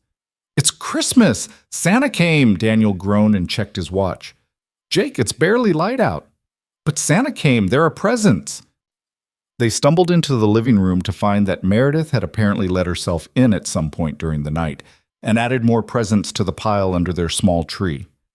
Jake dove into the presents with the enthusiasm only a 6-year-old on Christmas morning could muster. Daniel made coffee while Ivy started breakfast, and the apartment filled with the smell of bacon and the sound of wrapping paper being torn apart. Later that afternoon, after the present opening chaos had settled and Jake was occupied building his new Lego set, Daniel's phone rang. An unknown number. "Hello? Daniel, it's Patricia, from HR. I'm so sorry to bother you on Christmas, but we have a situation at the office.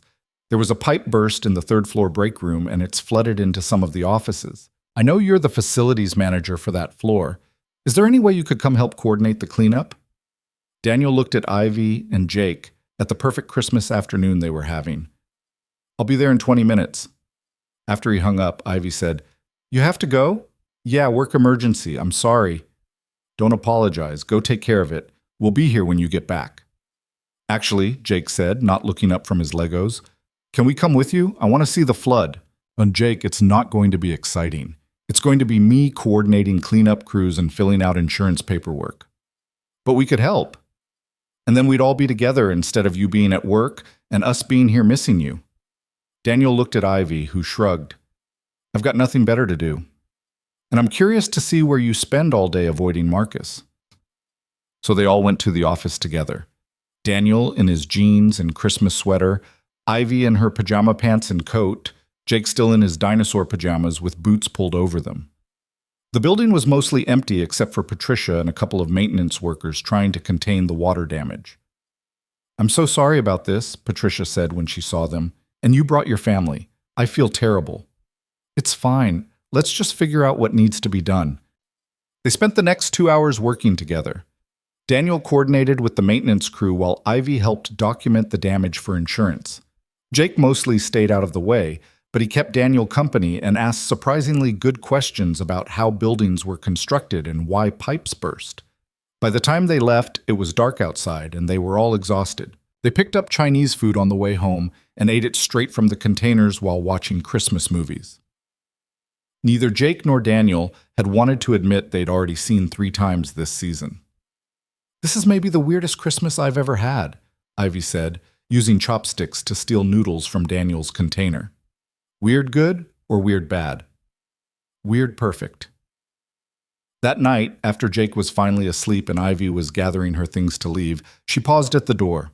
"I love you," she said, like it was the simplest thing in the world, just in case that wasn't obvious.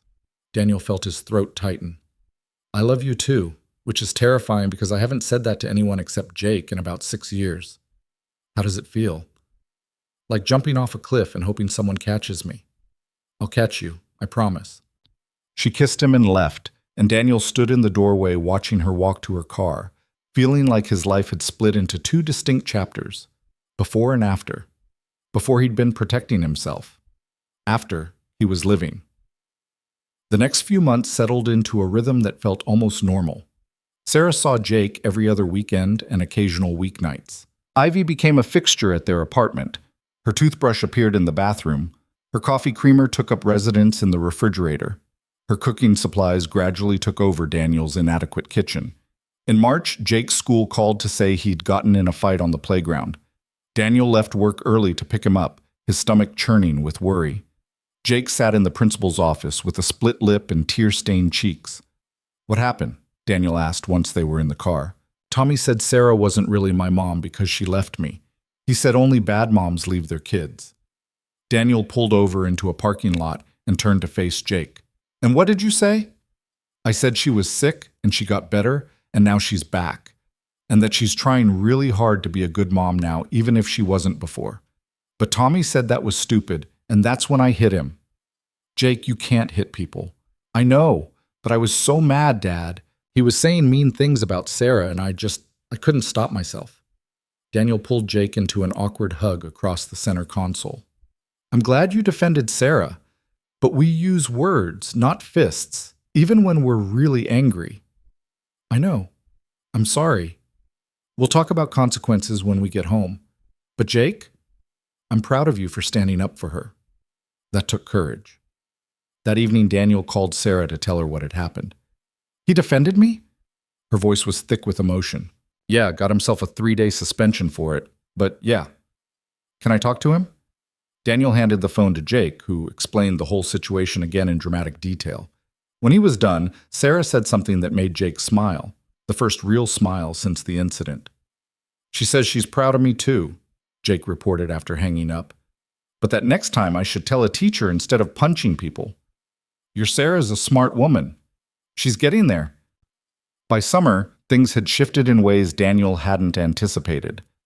Ivy moved into the apartment officially in June, and they had to do an elaborate furniture shuffle to make everything fit. Sarah had been seeing Jake consistently for 8 months, and they'd progressed to occasional unsupervised visits, short trips to the zoo or the science museum. One Saturday in July, Sarah picked Jake up for one of these visits. She showed up at the door looking nervous. Everything okay? Daniel asked. Yeah, Can we talk for a minute before I take Jake? They stepped outside while Jake finished getting ready. I met someone, Sarah said. A guy from work. It's new, but it's good, and I wanted to tell you before Jake accidentally found out or something. That's great, Sarah. Really. I also wanted to ask, if things keep going well, and if this relationship gets serious, would it be okay if he met Jake eventually? Not soon, but someday? Daniel thought about it.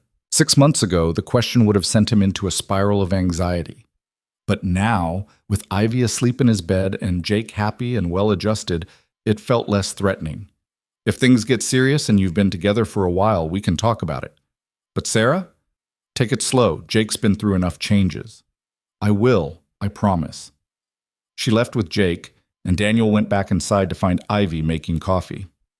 How are you feeling about Sarah's news? She asked. Surprisingly okay, which is weird, right? Not weird, just growth. She handed him a mug.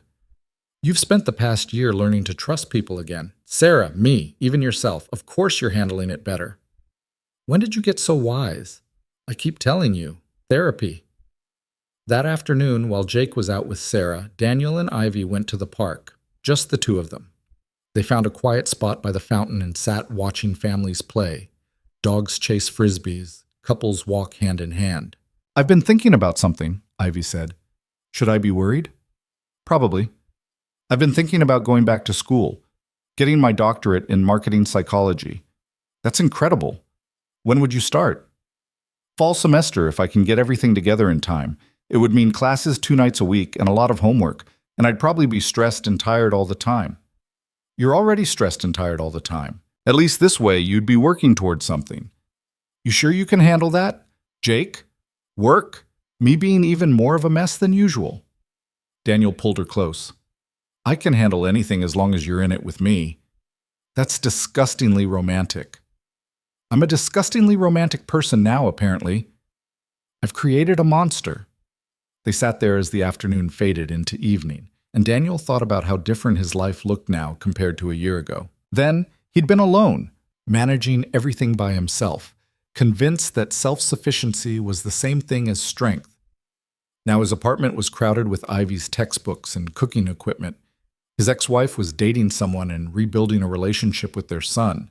His kid had 2 parents who showed up for him in different ways. His girlfriend was going back to school and challenging him to be better every single day. It was messy and complicated and nothing like the safe, controlled life he'd built after Sarah left. It was also the happiest he'd ever been. When Jake came home that evening, full of stories about the aquarium and the jellyfish exhibit, Daniel listened to every word.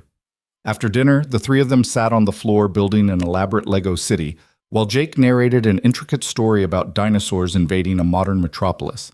Dad, do you think Sarah's boyfriend will like dinosaurs? Jake asked suddenly. I don't know, buddy. Why? Because if he doesn't, I don't think he's going to work out. Dinosaurs are important. That's a very reasonable deal breaker. I'm a reasonable person. You absolutely are. Later, after Jake was asleep, Daniel stood in the doorway of his son's room watching him breathe. This kid who'd been through so much, his mother leaving, years of just the two of them, Sarah coming back, Ivy entering their lives. Through all of it, Jake had remained resilient, open, willing to trust even when trust had been broken before. You okay? Ivy asked from behind him. Yeah, just thinking about how lucky I am. We're the lucky ones. Me and Sarah. We got to be part of this. She gestured at the apartment, at Jake sleeping peacefully. You built something really beautiful here, all on your own. I didn't do it alone. I had Meredith. I had Jake pushing me to be better. You still did the work. Give yourself some credit. Daniel closed Jake's door halfway and followed Ivy to their bedroom. Their bedroom. The phrase still felt strange and wonderful. I've been thinking about something too, he said as they got ready for bed. Should I be worried? Definitely. I've been thinking that maybe next year, once you're settled in school and things have calmed down, we could look for a bigger place. Something with 3 bedrooms instead of 2. Daniel Hayes, are you suggesting we move in together more officially than we already have? I'm suggesting we stop pretending this is temporary and make it permanent, if that's something you want. I want that. I want all of it. The bigger apartment, the chaos, the burnt dinners, the dinosaur negotiations. I want this life we're building. Even the complicated parts? Especially the complicated parts. They fell asleep tangled together, and Daniel dreamed about the future, not with fear or anxiety, but with something that felt like hope. The next morning was a Sunday, which meant lazy breakfast and no rushing. Jake appeared in their doorway at 8, already dressed and clutching his journal. I wrote something, he announced. Can I read it to you? Of course, buddy. Jake climbed onto the bed between them and opened his journal to a page covered in his careful handwriting and several drawings of dinosaurs. It's called My Family, he said seriously. My family is different than other families. I have a dad who makes bad food, but is teaching himself to be better. I have Ivy, who is my dad's girlfriend, and also my friend who knows about dinosaurs. I have Sarah, who is my mom, but used to not be my mom, and now is trying to be my mom again. I have Aunt Meredith, who brings me presents and tells good stories. We don't look like the families on TV, but we work good together. That's what makes us a family. The end. Daniel's throat was too tight to speak. Ivy wiped at her eyes. That's beautiful, Jake, she managed. Mrs. Peterson says we're supposed to write about things that are true. This is true. It absolutely is, Daniel said, pulling his son into a hug. And it was true. All of it. The messy, complicated, imperfect truth of their lives. Daniel had spent years afraid that letting people in would break him, that trusting someone meant giving them the power to hurt him, that protecting himself was more important than risking connection. But he'd been wrong. The walls he'd built hadn't made him stronger. They'd just made him lonely. Real strength came from being vulnerable enough to love people even knowing they might leave, from showing up every day and doing the work even when it was hard, from believing that the risk of heartbreak was worth the possibility of joy. He looked at Ivy, who was already loved by his son, and loved him back with a fierceness that still surprised him. He thought about Sarah, who'd made terrible choices but was doing the hard work of earning her way back. He thought about Meredith, who'd stayed when her own sister had left. He thought about Jake, who taught him more about resilience and forgiveness than any adult ever could. This was his family. Unconventional and complicated, and nothing like he'd imagined when he'd first become a father. But it was real, and it was his, and it was enough. More than enough. It was everything.